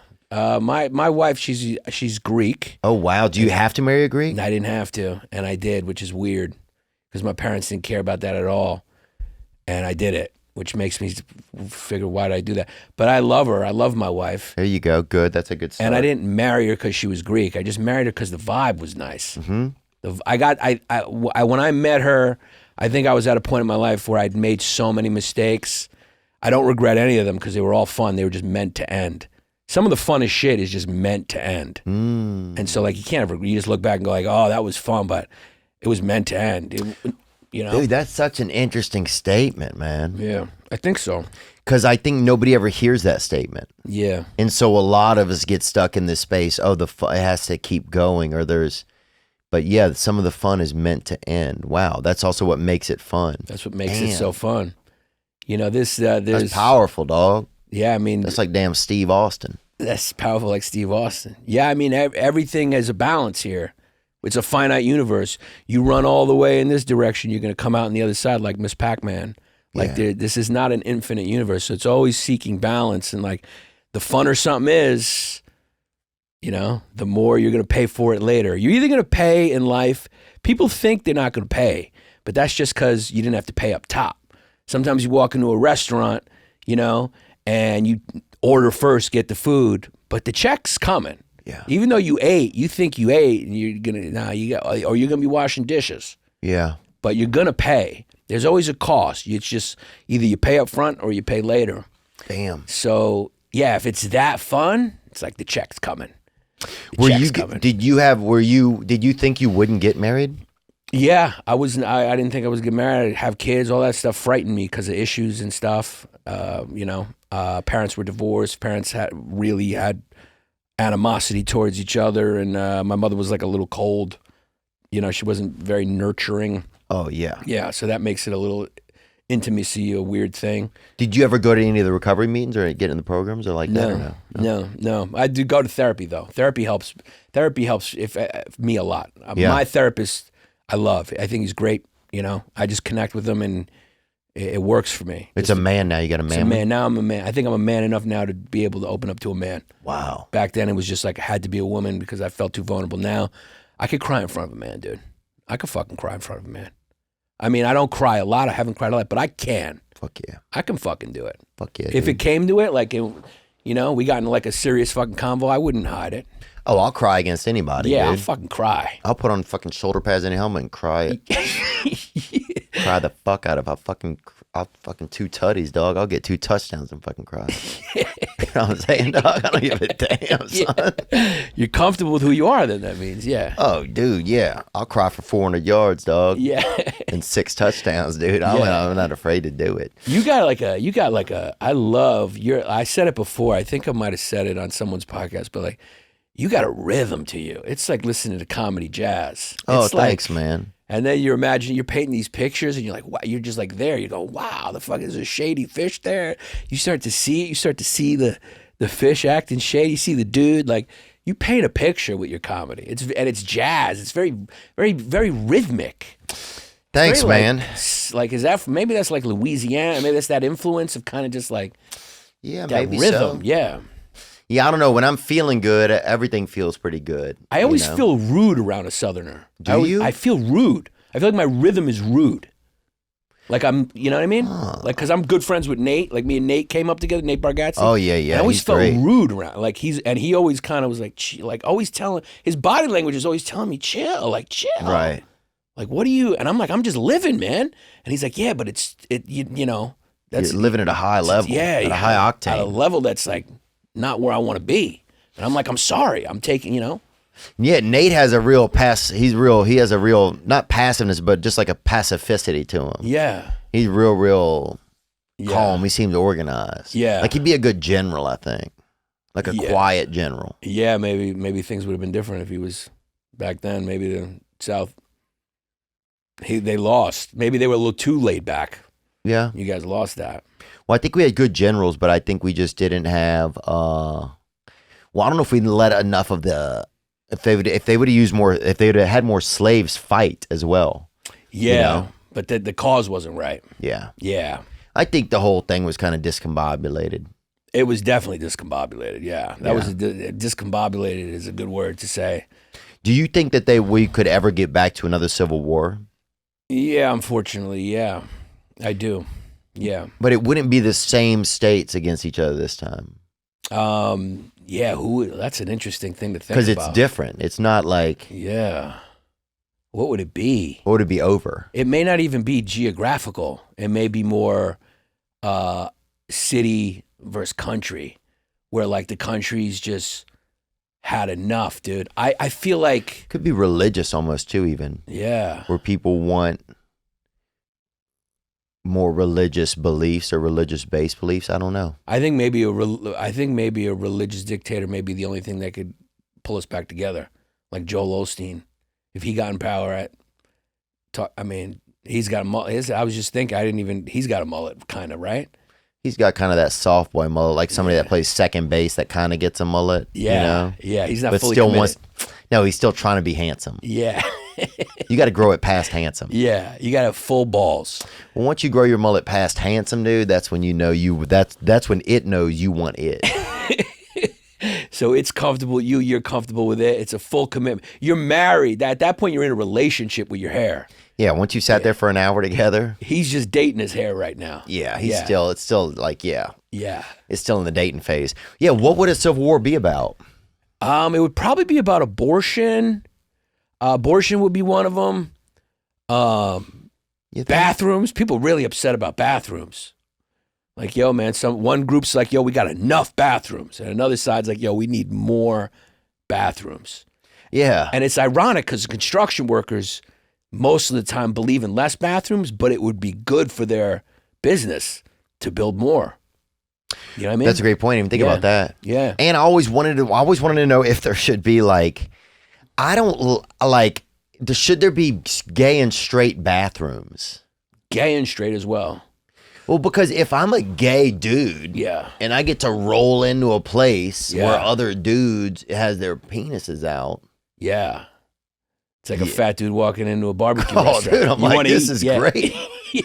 But that's okay. Right? Well, I'm not saying it's anything wrong with it. No, but I understand what you're saying. I'm just questioning, is that, or if there's should there be, hey, I'm a pedophile, can I just go pee by myself somewhere to keep me on whatever path to keep me away from, you know what I'm saying? Like, how often do you separate it? Yeah, I know exactly. These are really difficult problems to solve. Because what if you know you're a pedophile, right? You know it. Pedophile. And you don't want to go in there. Yeah. You don't want to go in there because it's just... Pedophile is a very hydrated pedophile. Because you mix Pedialyte and pedophile. Let me just turn. That's me just on turn silent. Your phone off. Yeah, just turn it off. Yeah, a crazy idea. Yeah, because I don't know, because it's just like we keep separating everything. You know. Well, you kind of have to. That's the problem. Like, to govern this whole thing, that's the problem with freedom. It's like the oxymoronic thing about freedom is, I need to be okay with you doing something different. And you need to be okay with me doing something different, but by virtue of the fact that we're okay with us doing something different because we're free, we don't want to hang out with each other, so we separate. And then somehow you got to be like, it's got to be like a detente. Like, hey, man, you're going to that club, I'm going to this club. You believe in that, I believe in that. Obviously, we're not going to hang out because we believe different things, but that's going to create separation and eventually cause a problem. Yeah. That threatens freedom.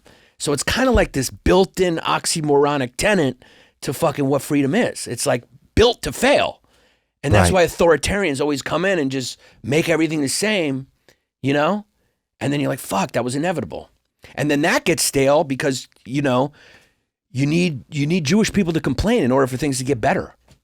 Yeah. Like if Hitler got what he wanted, nothing would get better because there's nobody around to be like, this place is a little too small. It's a little too hot. We need to change this. The food's a little cold.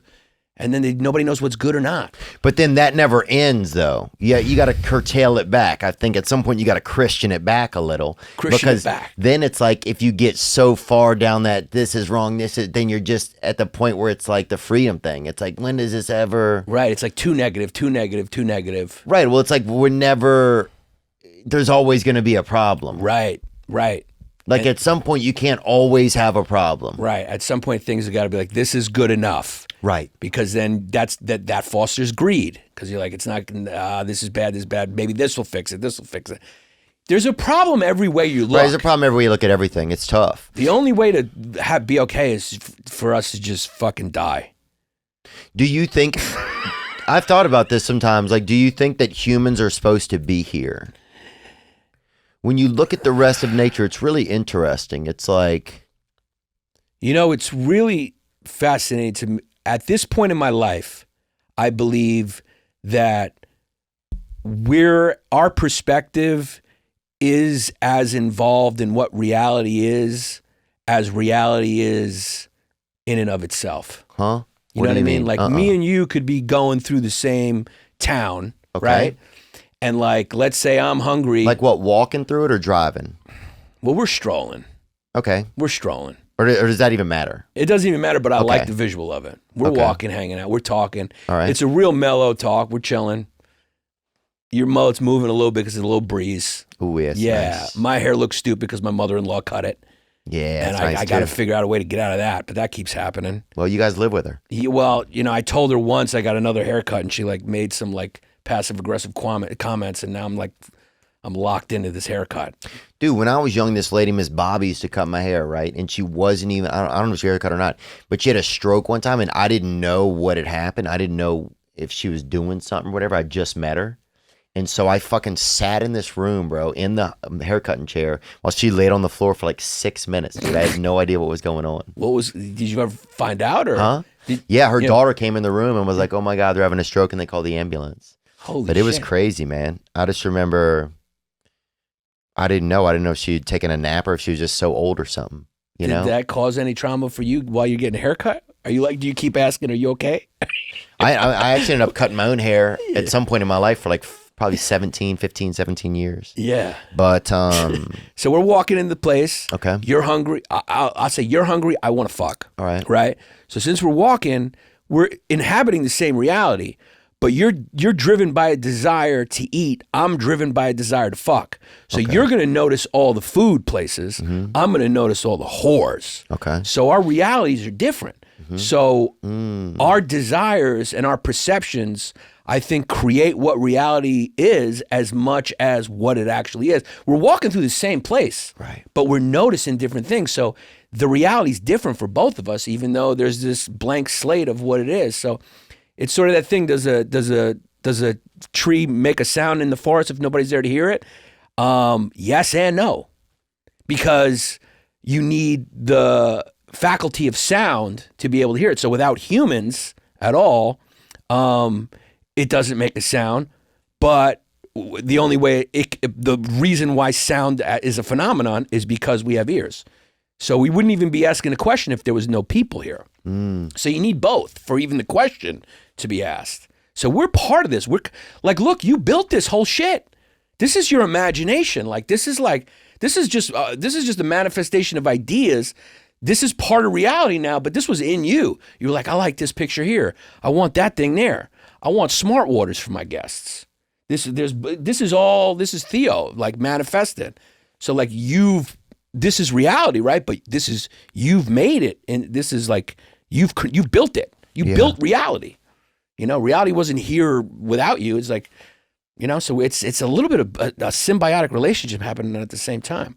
So we kind of like build reality while we're going, like a dark tunnel with nothing. Well, do you think that sometimes I wonder if years from now we'll look back and be like, holy shit, we went down a crazy, uncomfortable path of the reality we built, you know? And like, will we look back and be like, oh man, that whole path they took was wrong, and this is the correct way to go? Like, I just feel like sometimes we've gotten so far from like nature and things that really like intrinsically like make us feel good. Maybe, yeah. That we're so far from those receptors even. Maybe. That it's getting like kind of, not dour, because life is, you know, there's a lot of great moments, but overall it could just be American society doing well, you know? I don't know. Comfort corrupts eventually. It feels like that a little bit. It does. Maybe you're right. Maybe like we would feel more fulfilled if we were still hunting and women still had hair on their vaginas and stuff like that. There was a little more unpleasantries that we were used to Because when you make things pleasant, then you want more pleasant. You're like, oh, there's no hair to choke on when I'm eating her pussy, but now I want her pussy to taste like honeydew. And you just keep going and you keep going. Yeah. Till like you actually start putting syrup in there. Yeah. Yeah. And that's which is where we're at. Like if it doesn't taste like syrup, then we're a little dissatisfied. Yeah. I mean, people are selling freaking, condiments and stuff like that for the body and the crotch. Yeah. Yeah. What else, man? We had some good news topics that came up. What's happening in the news, guys? Let me see. What do we have here? Is that you as Abraham Lincoln? I guess it is. Yeah. Someone made that. That's really a nice thing. Somebody drew with all the different faces on it. That's very cool. All the podcasts and before everything fell apart. Yeah. Because it used to be a real scene, right? And now it's like... Yeah, it still is. It's just like more individual scenes, Yeah. Do you feel that? Because you guys were doing it. You guys did... First, you guys had History Hyenas, right? Yeah, me and Chris. And what happened? Was there a reason you guys took it off? You just run its course? Yeah, it kind of ran its course. He wanted to do different things, and, I wanted to do different things, and, we ended it kind of on a high note, I guess. Like, I know there's a lot of speculation about it and all this, but, Is there? Yeah, there's a lot of speculation, but in retrospect, when you look back, you're like, yeah, we're probably both glad it ended when it did, and fans should be happy it ended when it did. It got a real cult following. People were really into it. Me and Chris had a real rhythm that we built, and it was this 2-man comedy, which I love, man. It's like I love that. Yeah. I love that. I just love feeling, it's like me and you would be real good friends. Because it's not totally smooth, but there's moments where it's smooth. But if we spend a lot of time together, it would get really smooth. Oh, wow. But it's real. I mean, the bumpy moments are kind of real, right? That's how I kind of like my wife. Because I would, like, if I was seduced by a girl, I'd fall in love with her, and then it would turn to shit. And I'm like, that's not the right way to go. And then the people who I want to be around, it's always there's work. Because anything that's real takes work. Yeah. So, like, my wife, I didn't have a great time the first time. She bored the hell out of me. I hope she doesn't watch this podcast. Really? Yeah, she bored the hell out of me. She just sat there fucking silent. And I remember my friend, who unfortunately is going through a rough time right now, but he told me, I was complaining about it. I was like, she doesn't talk. She doesn't say anything. And he's been married for a long time, and he was going like that. So you're complaining about that? And then that changed my perspective, which changed my reality. I was like, oh shit, maybe that is a good thing long term, that she's kind of chill, comfortable in her own skin, doesn't need to talk all the time. Because people who need to talk all the time are usually covering up for the fact that they feel insecure, they're bored. And I changed my whole fuking outlook on it. Wow, and then you end up marrying her. And then I ended up marrying her. So it's like, I love the 2-man. I love, like, I had a character, and I had my friend who passed away, Angelo. We did this live show, and we did this 2-man comedy, man. Like Angelo Bowers? No. Angelo Lozada, New York comic. And he passed away. And it was just, there's something magical about when you're connecting with someone on a comedic vibe, and the two of you don't know where it's going, and you create something bigger than yourself. Anytime you're creating something bigger than yourself is a beautiful thing. I think a lot of times people get depressed or anxious because they're thinking about themselves too much, because we're boring. The thing is, we may think we're great, but we're all just kind of like shitty humans, walking around shitting and pissing and having itchy balls, and like we're dying slowly with air hardenings happening to us. Isn't that wild that oxygen, the same thing that keeps us alive, is also slowly killing us? That's what happens. Really? Just like a fruit. Damn. Fruit, the air gives the fruit life, but if you leave it too long, the air actually kills the fruit. It rots it. That's air exposure, overexposure. Damn, it's like Aaron Brockovich kind of. It's exactly like Aaron Brockovich. Fuck. And so I love that 2-man thing, and that's what me and Chris had, and maybe it just kind of reached its thing where it was like, all right, we did it, and like when you look back, you're kind of like, that comedy exists for the 3 years, and then he's doing great stuff, I'm doing something different. And was it scary to change? That would be the part that's scary for me, the scary part to change, to think like, okay, something else is going to come along that's going to fill this space, or this is going to affect my creativity, or it's going to affect my livelihood, even like my ticket sales or my people to be able to hear me. Did those kind of things come into your head? Because that comes into my head, because I do another podcast. I think about, well, if I didn't do this, or if I didn't do this, or now we're all our own businesses so much that it's like, if I let go of one little segment of my business, is that gonna mess everything up? It gets scary. Yeah, I used to worry a lot more. With that, I didn't worry at all. And even thinking about it when you were asking it, it's like, I guess that means I matured a little bit, because it's like maybe you believe in yourself a little more, or you just trust something's going to happen. You believe in your talents. And also accepting my own mortality, which was something that always scared me. Yeah. Helps because it takes the pressure off everything. It's like if it's good or it's not, it doesn't matter, like, because it's ephemeral. It's going away anyway. So might as well try to connect to people, might as well try to have a good time, whether there's money involved or not. As long as I'm having a good time, the experience is the same. Like if me and you were sitting here, this is a huge podcast, right? If it was a small podcast, what would be the difference in the feeling that me and you are having? There'd be no difference. Yeah. Right? There'd be no difference between like what we're trying to do here, trying to get to know each other, which is a challenge for, like, we're just meeting each other too. And it's filmed, because why not monetize that in this era?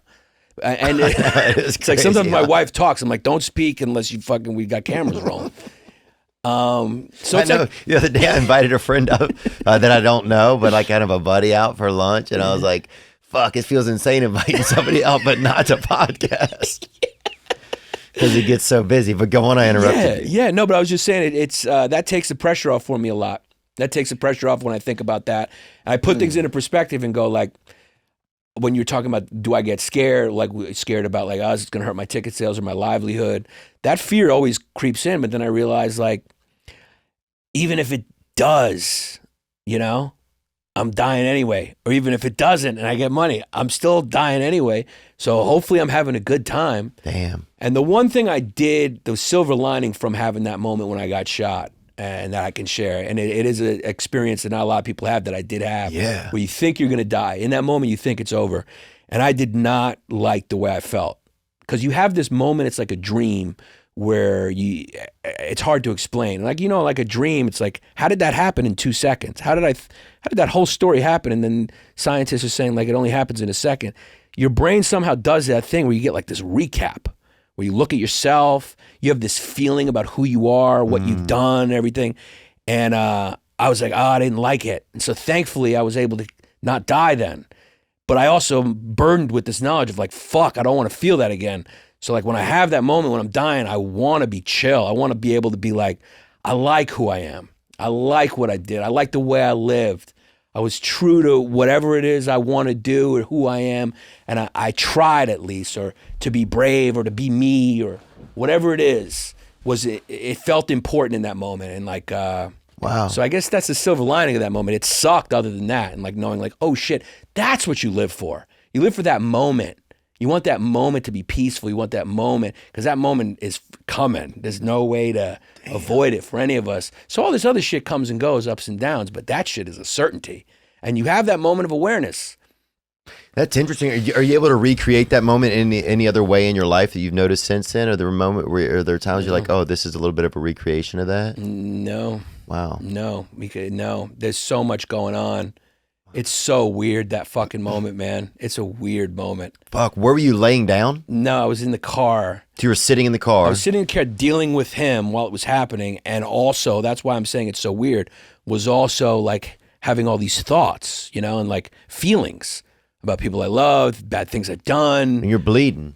I'm bleeding. It's all happening. It happens in a second. The sound, I can't even remember the sequence of it. It's just kind of happening, and you're in the moment. And you're in two places. I'm in the moment, reacting, doing the things I was doing with him, like we were tussling. And I was also like someplace else in this fucking like last moment place where something in you knows, like, oh shit, this is it. Because I didn't think I was living. I mean, I'm in a car. I know I'm shot. It feels ominous. I don't know. I just, my mind just went, I'm dying. This is it. It's over. The whole thing's over. You're in this effect. You can cognitively know. You can cognitively say to yourself, life is finite. But you can't really feel it. No, you can't feel it. Unless you're in it. And then you're like, oh, fuck. And it's all like the reality of it being so ephemeral and all going away is just like, it's freaky, man. It's like just now when I was talking about it, I was like, oh, that's free. You feel like. Oh, yeah. When you get that feeling sometimes, like this is all going to disappear one day, it's fucking. Like just now I felt translucent. Spooky. I felt invisible. Just even when I was talking about it, I felt like blurry. It's like, oh, fuck. This is all blurry. In its essence, it's like really like an abstract painting. There's nothing defined and we're on the way. It's weird. And so, I don't know. That was a silver lining of that moment. Damn. But it also takes the pressure off. It's scary, but it takes the pressure off. Going like, what, you know. Yeah. If you're having fun, what's the difference? Yeah, because sometimes I'm like, how much fun? What am I doing? How much pressure am I putting on myself? You know, I think about those things all the time. Am I working? You know, just like, it's hard sometimes to. Do you have any like hobbies you like to do outside, like something else where you're not thinking about? Yeah, I like doing jujitsu, and I like doing what else do I like doing? Playing Wordle, playing Scrabble on my phone. How do you feel when you're doing those things? You probably feel no anxiety when you're doing those things. Pretty chill, yeah. Yeah, that's what I like talking to my brother. Those are all chill fucking. Having dessert. Having dessert is a great moment. It's good, huh? That's a real good moment, yeah. Fuck. That brings a lot of good feelings. I had a couple last night, boy, had too many. I like going to different meetings and shit. Let's pull that news story that came back up. Let's get it one more time.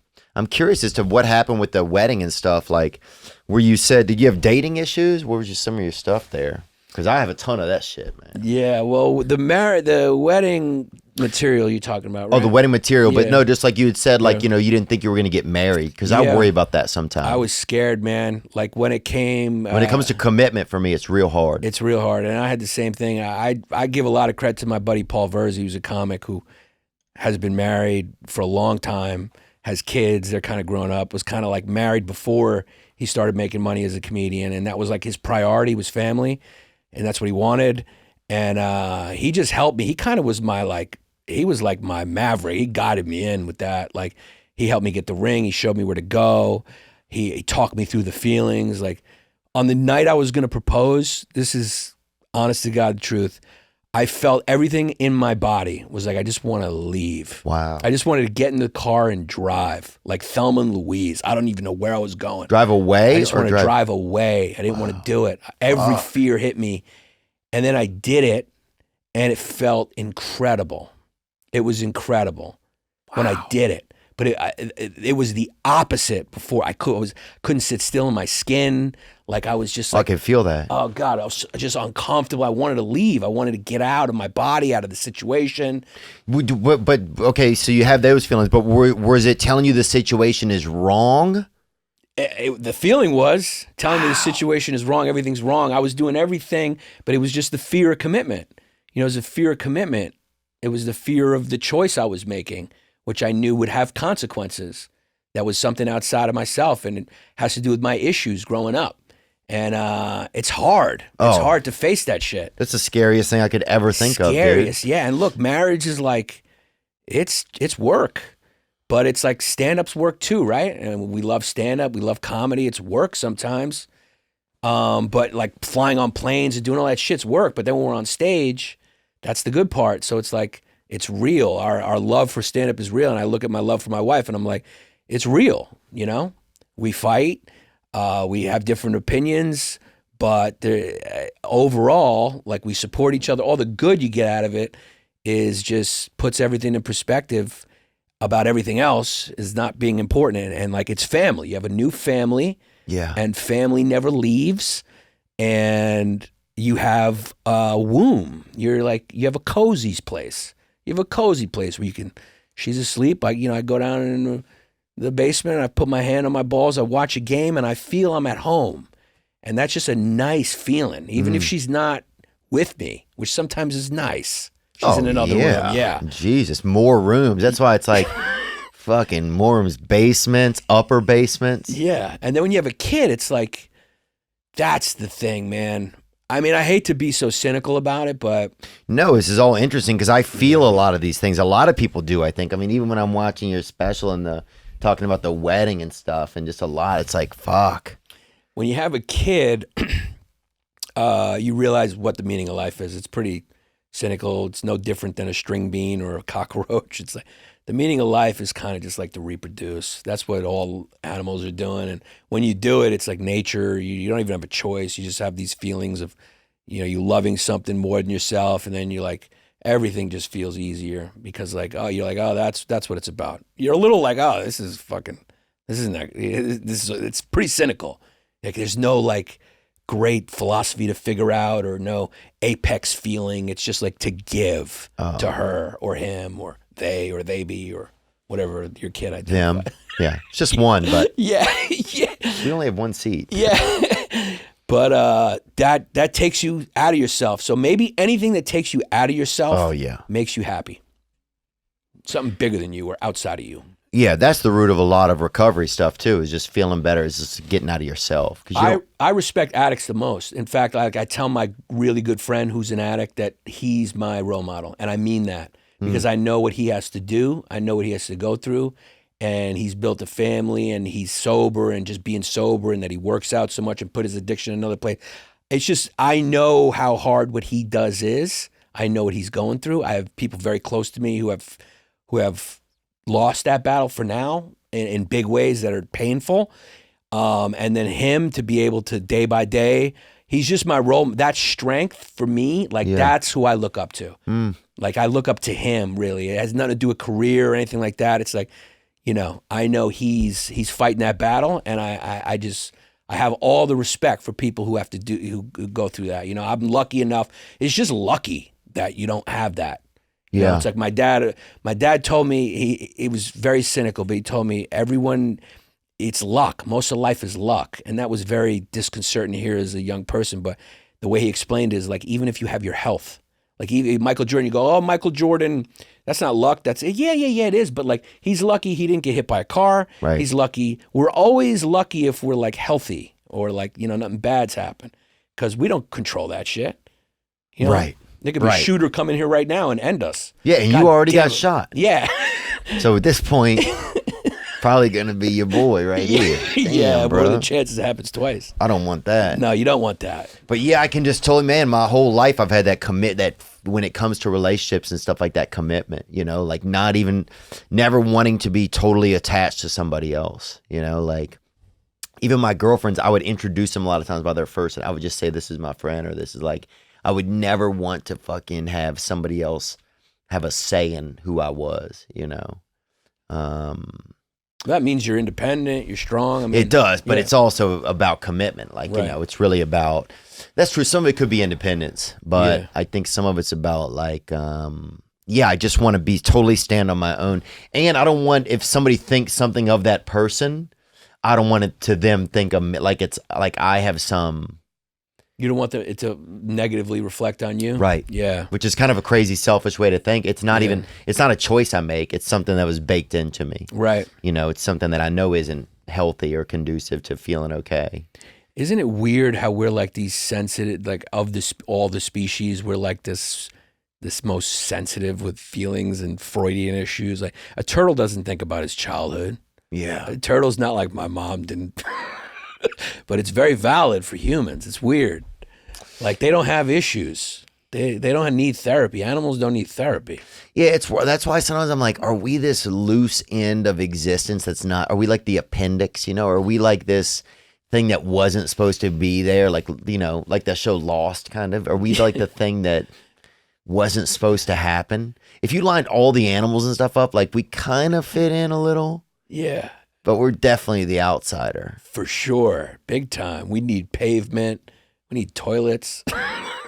Yeah, that's a good question. Maybe this is just an evolutionary mistake, like a byproduct of like that evolutionary will that carries species through time into survival. And maybe we're just a product of that will. And then you're like, the end result of that is not supposed to be what it is, because we kind of mastered it. All the other animals still have some weaknesses, but we're like Superman of the species. Yeah, we're making shows about. I mean, it's like we're like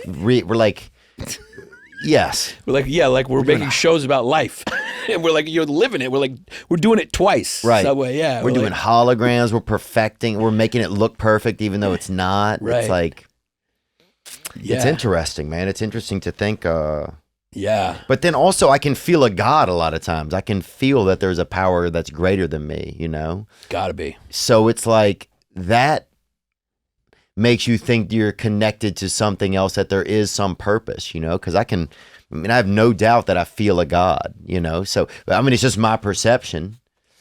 Maybe that's what it's, maybe we evolved in order to fucking bitch all the other species who think they're the shit. Because they walk around arrogant. They're not humble. We're the only animal who can be you're humble. right.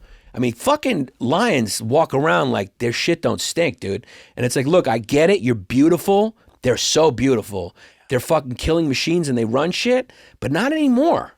Not anymore, dude. We'll get some fat, lazy trophy hunter who's a CEO over here who wants to feel because he's got too much, who come and just shoot you for sport. Damn. So don't fucking walk around like all like that. It's not like that anymore. It's not all like that. You can't be rolling around the jungle like that.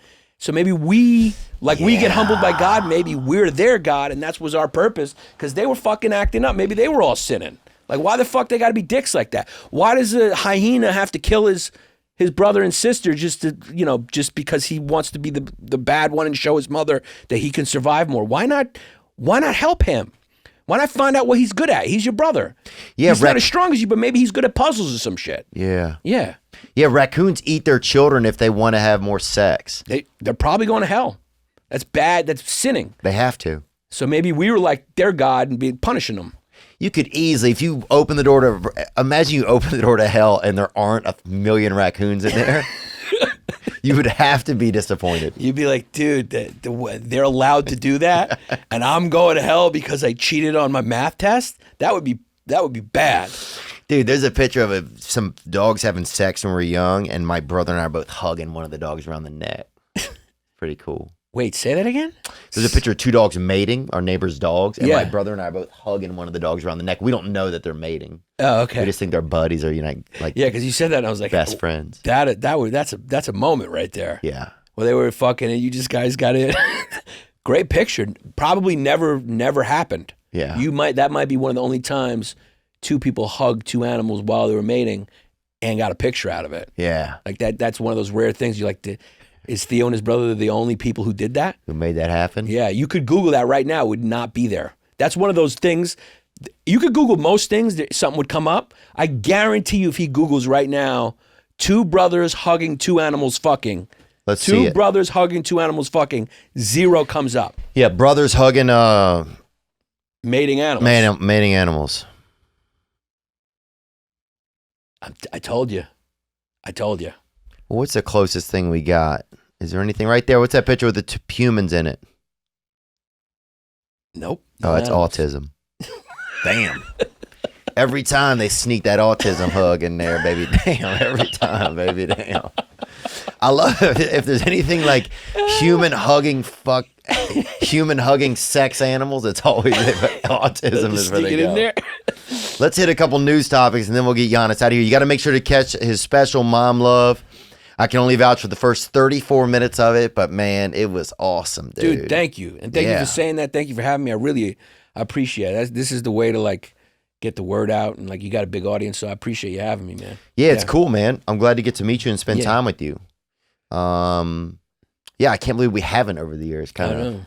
But then once podcasts have started, people don't see each other as much in a weird way. Yeah, I guess so. And there was always kind of the West Coast, East Coast thing that kind of kept people apart. I guess you guys would come in and do O&A, and that's how you'd meet some East Coast guys. Oh, that's true. Yeah, and otherwise, like, there was just that separation. Podcasts has kind of bridged that gap a little bit. That's a good point. Well, we started doing podcasts because we saw how rich you guys were getting. Oh, people were thinking that? People Yeah, were hell that? yeah. Well, the ones of us who were fucking, have some smarts at least, you're going, Jesus Christ. Not only are they making money, but they're having a blast. Yeah. They're having a good fucking time. Like, why would we go do 6 sets a night, to go perform on some late night show, and when nobody's watching? Well, these guys are having a great time. Yeah. We were like looking at a party. We were like, looking at that party going on, and we're like, our party sucks, but we didn't want to admit that it sucks. Then finally someone's got to go, dude, just because it's our party, we got to stop thinking our party's great because we want to defend our party. Because, it's like that thing where like, I can make fun of my brother, but you can't, kind of thing.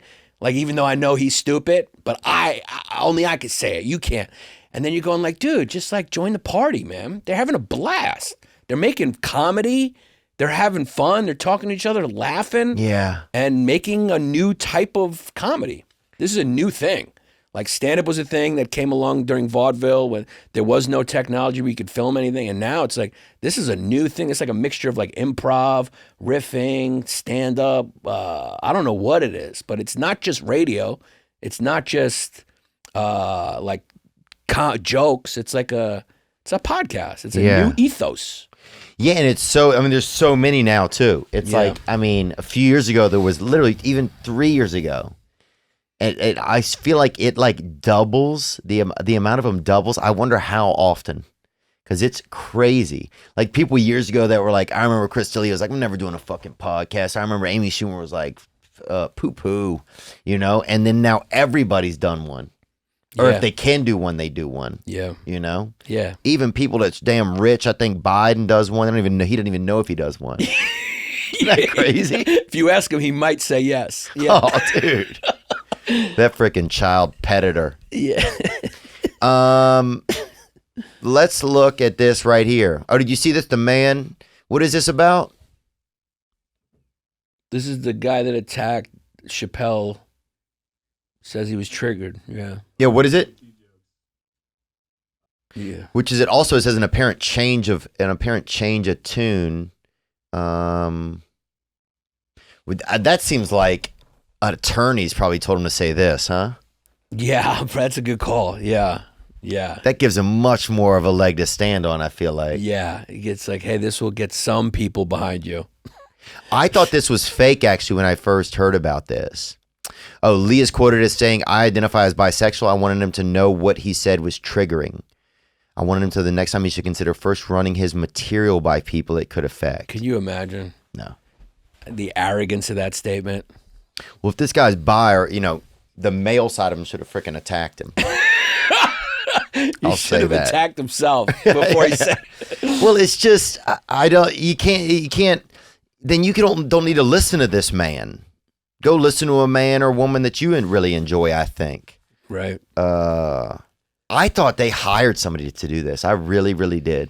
I also thought that with the slap, you know, Hollywood's 9/11, the Will Smith and Chris Rock slap. At first I was like, that's fake. I think a lot of people thought, because I guess a lot of people, you know, we stage shit now. Everyone's got to make a spectacle to online. That's what it's become, you know? Yeah. It's like, because it gets views. I mean, the news even does that, right? They just create a spectacle with their headlines and their fear-mongering and all that because it gets views. We're all competing to get attention. So inevitably, you're like, did they stage that for attention? There's always a question in your brain. Yeah, and they beat the guy up pretty good. But even if I'm somebody, I don't have anything going on, you're like, hey, I'll give you $500,000, 200,000. Some guys are going to break a couple of your bones. Can you handle it? If I'm already bisexual, I'm probably bi joints or whatever. Sure. I could probably take a shoulder out of socket. So you say even though he got beat, there is a chance it could still be fake. Oh, I'm not saying that it definitely is, but I would not have been shocked. I think you could find a guy for $200,000 that would take an ass whooping and go potentially. He's not going to go to jail. Do you think he'll go to jail? I heard he's getting out, but I mean, it happened in Los Angeles, right? I feel like that's what happens in Los Angeles. Criminals get out. Off. Yeah, get off now. So, I mean, especially if he says he was triggered by jokes, I feel like they go like, oh, we must have had the wrong guy. But then I guess if you're trans, say if you're trans, and this guy isn't trans, he doesn't say he says he's bi. Mm-hmm. But then this dude is like your he's like your Rudy Rudiger kind of, isn't he? You know what I'm saying? Like if you're really on that side of the boat. He's like your John Brown. He's I don't know who John Brown is. John Brown was down for Cleveland? No, John Brown was the dude who attacked the armory to protest slavery. He was down for he did the crazy kind of suicide mission. Oh, he did? To attack the armory, and yeah, he was down for the cause. But are people heroizing this guy? Or the gay and trans community heroizing him? I don't know. That's a good question. I don't know. I don't know how I think he just came out saying this. So maybe they're having their meeting now to figure out how to praise him. Maybe they're having their media meeting to go oh, now we can like him. I don't know what they're doing. Oh yeah, because he's adding in also plus jokes earlier in the night made by an opener talking pedophilia rocked Lee as well. He says he was sexually abused as a minor. Well, that's one of the side effects of being a damn miner these days, I feel like, dude. You got to get into a better industry. If you guys are underground, somebody's going to touch your ass on the way up. Yeah, it's disconcerting how much of that is going on. Like how much. I love how the guy's arm is out of socket and they still cuff him. Oh my God. Yeah. Like, dude, the Lord already cuffed this dude. You know what I'm saying, bro? Damn. Seems a little redundant. Yeah. I mean, his arm is backwards. Yeah. How did they even get his arm back normal? I mean, it looks like he's an action figure and like you pop it out and put it out a different way. That's 200,000, man. Yeah. They spat on me and twisted me as if on purpose. Oh. Yeah, no, they definitely didn't do it on accident. He said, no, they weren't doing it on accident. They didn't break your arm on accident, man. Good. At least he's aware of that. This is interesting right here. I told him my mother and grandmother, who fought for his civil rights to be able to speak, would be upset at the things he said. This is a perfect example of what you were talking about earlier, where things go kind of this full circle way, where it's like you want. What were you saying earlier? You said it's like you want to get these freedoms, but at a certain point, that kind of like get too free. Yeah, it eats itself. There's nowhere to go. You're like, dude, don't you know? You know how? Do you know how contradictory what you're saying? You're saying my grandparents fought for this right. You're like, yeah, that's why he's a multi-millionaire comedian speaking freely. Right. Who's black. Right. Exactly.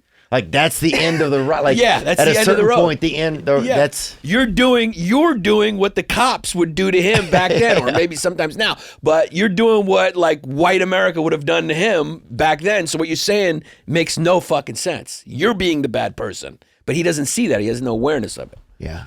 Yeah, he's shutting down a black man doing comedy, getting paid millions of dollars, being adorned by all these people who have paid to see him. You're stopping that because you think you're doing it for civil rights. It's twisted logic. Well, it's interesting because it's like, well, what's the thing then? Is it the fact that you don't want him to, like, if the money's not involved, then it kind of changes it. What do you mean? Well, I guess like, man, it's so hard to think and say stuff. Like, you want him to be able to speak. I don't know what I'm saying exactly. Well, you're saying if the money's not involved. Well, it's like civil rights. Like you want to, you know, freedom of speech. Like if your he says my grandmother fought for his freedom of speech. Right. Right. So now he has that freedom of speech. Right. But is it because he's making money? Like why? Why did he do it? What's his reasoning why he did it? And what determines what determines if his speech is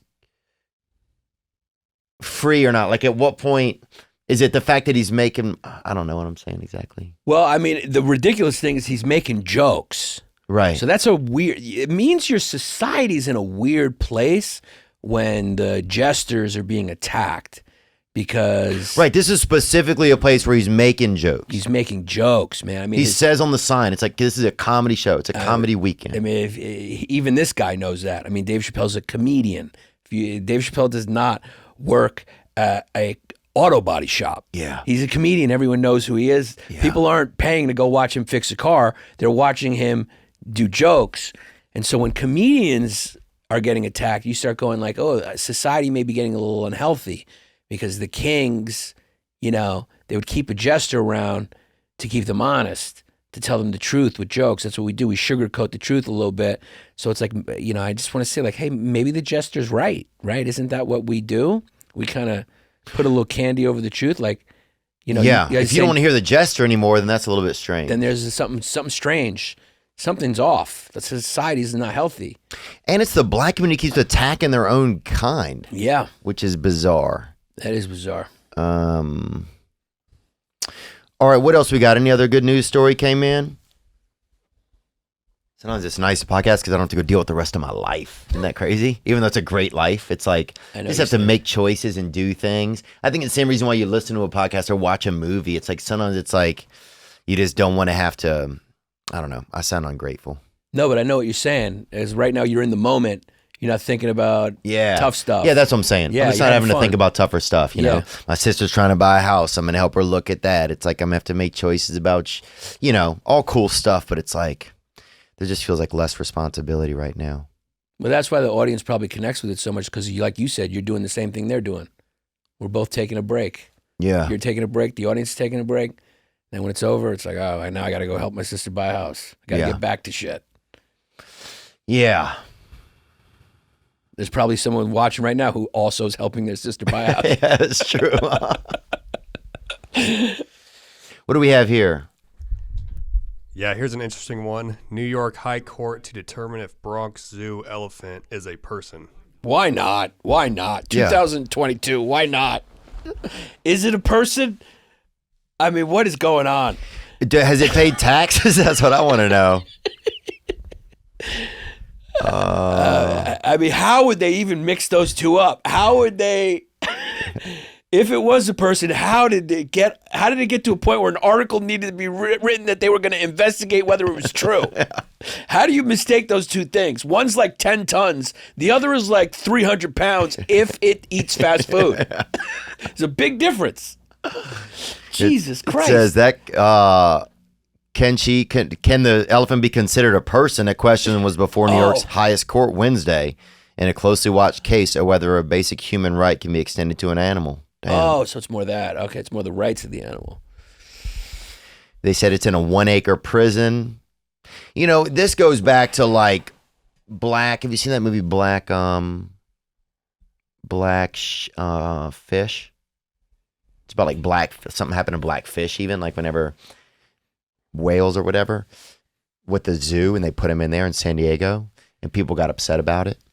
But it's like, do you think if you see like the animal's safer in this space, but is it getting its true existence? I think that's the question. And it's almost the same thing we've been talking about with humans. It's like, we're safer in this space for sure. There's bumpers on everything. There's insurance. There's lawyers. You're as safe as you could be. You can buy braces through the mail. A woman the other night had me sign her metal leg, and it had like a little thing in it where it also sorts coins on the side of it, right? Like, we're living in a fucking Brookstone, right? But are we getting the most natural experience? That's almost what's happening here, right? Right. Are we not fulfilled? Is it the most fulfilling? Yeah, it's exactly what's happening here. Yeah, the Non-Human Rights Project wants her to move from a 1-acre prison at the zoo to a more spacious sanctuary. Because with all these things, they're like, just set them free. Yeah, well, this doesn't even sound like they're returning them to their natural habitat where they'd Maybe be. that's true. Just seems like they're getting, they're upgrading from a condo to a mansion to have a more spacious, they'd still have that same safety or whatever. Yeah, I'd say maybe the more humane thing, ironically, would be to put them back into the being an elephant is suited for nature, where it can look around, because elephants can intimidate lions, Yeah. and that probably makes them feel good, and now they don't have that. That's taken away. That must build an elephant's self-esteem when lions come around and be like, we're hungry, we may take you down. Yeah, an elephant goes, dude, I'm 10 tons. You can try it, but I may stomp one of you. Yeah, it's going to be bad for somebody. Yeah. Is something going to come down and say, hey, you guys are doing it wrong. Right. Go back to, but here's the weird thing. If we went back, wouldn't we try to get back here to be safer? I don't know. That's the thing. And who would keep you in line to... Yeah. Like if someone came up, like if we had to survive against predators that were trying to kill us, like back in the day, like hyenas, saber-toothed tigers, and then there was a dude who figured out a way to like effectively keep them at bay, would there be some sort of judge that came in and be like, dude, you can't advance that much. Right. We got to keep it like that. But then even having that judge is kind of advanced. So you can't get out of the quagmire. You can't escape it. We're always going to try to find a smart way to outsmart these predators. And that makes us more human and softer because we use our brain. That's what we have. Gorillas got strength. Right. This is almost, is this the best case scenario where we are? Dude, if we're just left to deal with predators with jujitsu, I don't know how effective it would be, because that's essentially what we're advocating for. One more generation, we'll have some freaking gangsters out there. We take out a lion? I think so. Probably, yeah. People, they're getting some talent, man. John Jones could beat a lot of animals. You think so? Yeah. I think so for a second, yeah. For a little bit, man. I think there's old stories of Dustin Poirier beating, 20 raccoons outside of a bar in Lafayette. So, he tried to get jumped by raccoons. Bro, it's a dangerous game down there, bro. I'm just saying. Look, there's a lot of, I think, mythology out there about humans fighting animals. You know? The Greeks used to have a lot of it. Did they? Yeah, fighting animals. Yeah. Because they try, or is this the best? Is this where we are? Obviously, this is where we are. We would probably just do this again. I know what you're saying. You're basically saying we overdid it, where we took the fun out of it. We took the game out of it, which makes you think and immerses you in the game of survival. Because now we can just nuke predators. Yeah. That's too much. It's not fair. It's not fair, man. I always like the idea that people can do, if somebody wants to fight an animal with a knife or something, I think that's fair. I don't, sometimes with the hunting stuff, I'm not an anti-hunter at all, but I would love to see more hand-to-hand combat with animals. That would be great. That would be great to see. Yeah, it's more of a fair fight. I feel like we'd lose a lot, though, is my only problem. Hell yeah, we would, dude. Every week there's a video of some guy losing to a goose at a damn local watering hole. Yeah. There's some guy's kid getting one of his ears nipped off by a damn goslin or whatever. Yeah, I mean, even if the goslin cuts weight, it's still unfair. It's still he's got that animal strength always. He's got the advantage, and that's why I think, we'll always invent a knife in order to compete, or else we go extinct. Dude, you know what the crazy shit is? We were not the apex predator for most of our existence. Only the past couple thousand years did we figure some shit out. But for hundreds of thousands of years, we got eaten. Wow. We didn't figure it out until we teamed up with dogs. They ran. They did a lot of the recon. They did recon for us and yo, bad shit's coming. We hid whatever we needed, and they fought off lions for us and shit. And then we were able to. They gave us some time to sit around and think about it and figure shit out. Build a knife, because you can't figure out how to build a knife when you're constantly being hunted. Yeah. You can't think. It's not a moment to think. It's like having anxiety all the time. You can't.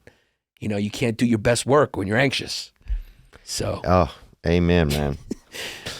Amen, dude. I feel that. Yeah. At a deep level, dude. Giannis, thanks so much for coming, man. Thank you, man. It's cool, bro. Really appreciate it. Nice to meet you on camera, chat. Yeah. It was nice. It was a fun ride. Yeah. Yeah, this has been a lot of fun, and you can check out his special Mom Love. It's on YouTube right now, and he's got some amazing characters that you got to watch on YouTube as well. I know they're old. I know you may feel past those in some ways or whatever. But man, so crazy, bro. You got to go watch some more Yannis Pappas if you're not familiar with him. And yeah, man, thank you so much for coming on. Dude, thank you. I appreciate it. Yeah. Now I'm just floating on the breeze, and I feel I'm falling like these leaves. I must be cornerstone. Oh, but when I reach that ground, I'll share this peace of mind I found. I can feel it in my bones, but it's gonna take a little time for me to set that parking brake and let myself unwind. Shine that light on me. I'll sit and tell you my stories. Shine on me, and I will find a song. I will sing it just for you. And now I've been moving way too fast on the runaway train with a heavy load of my past.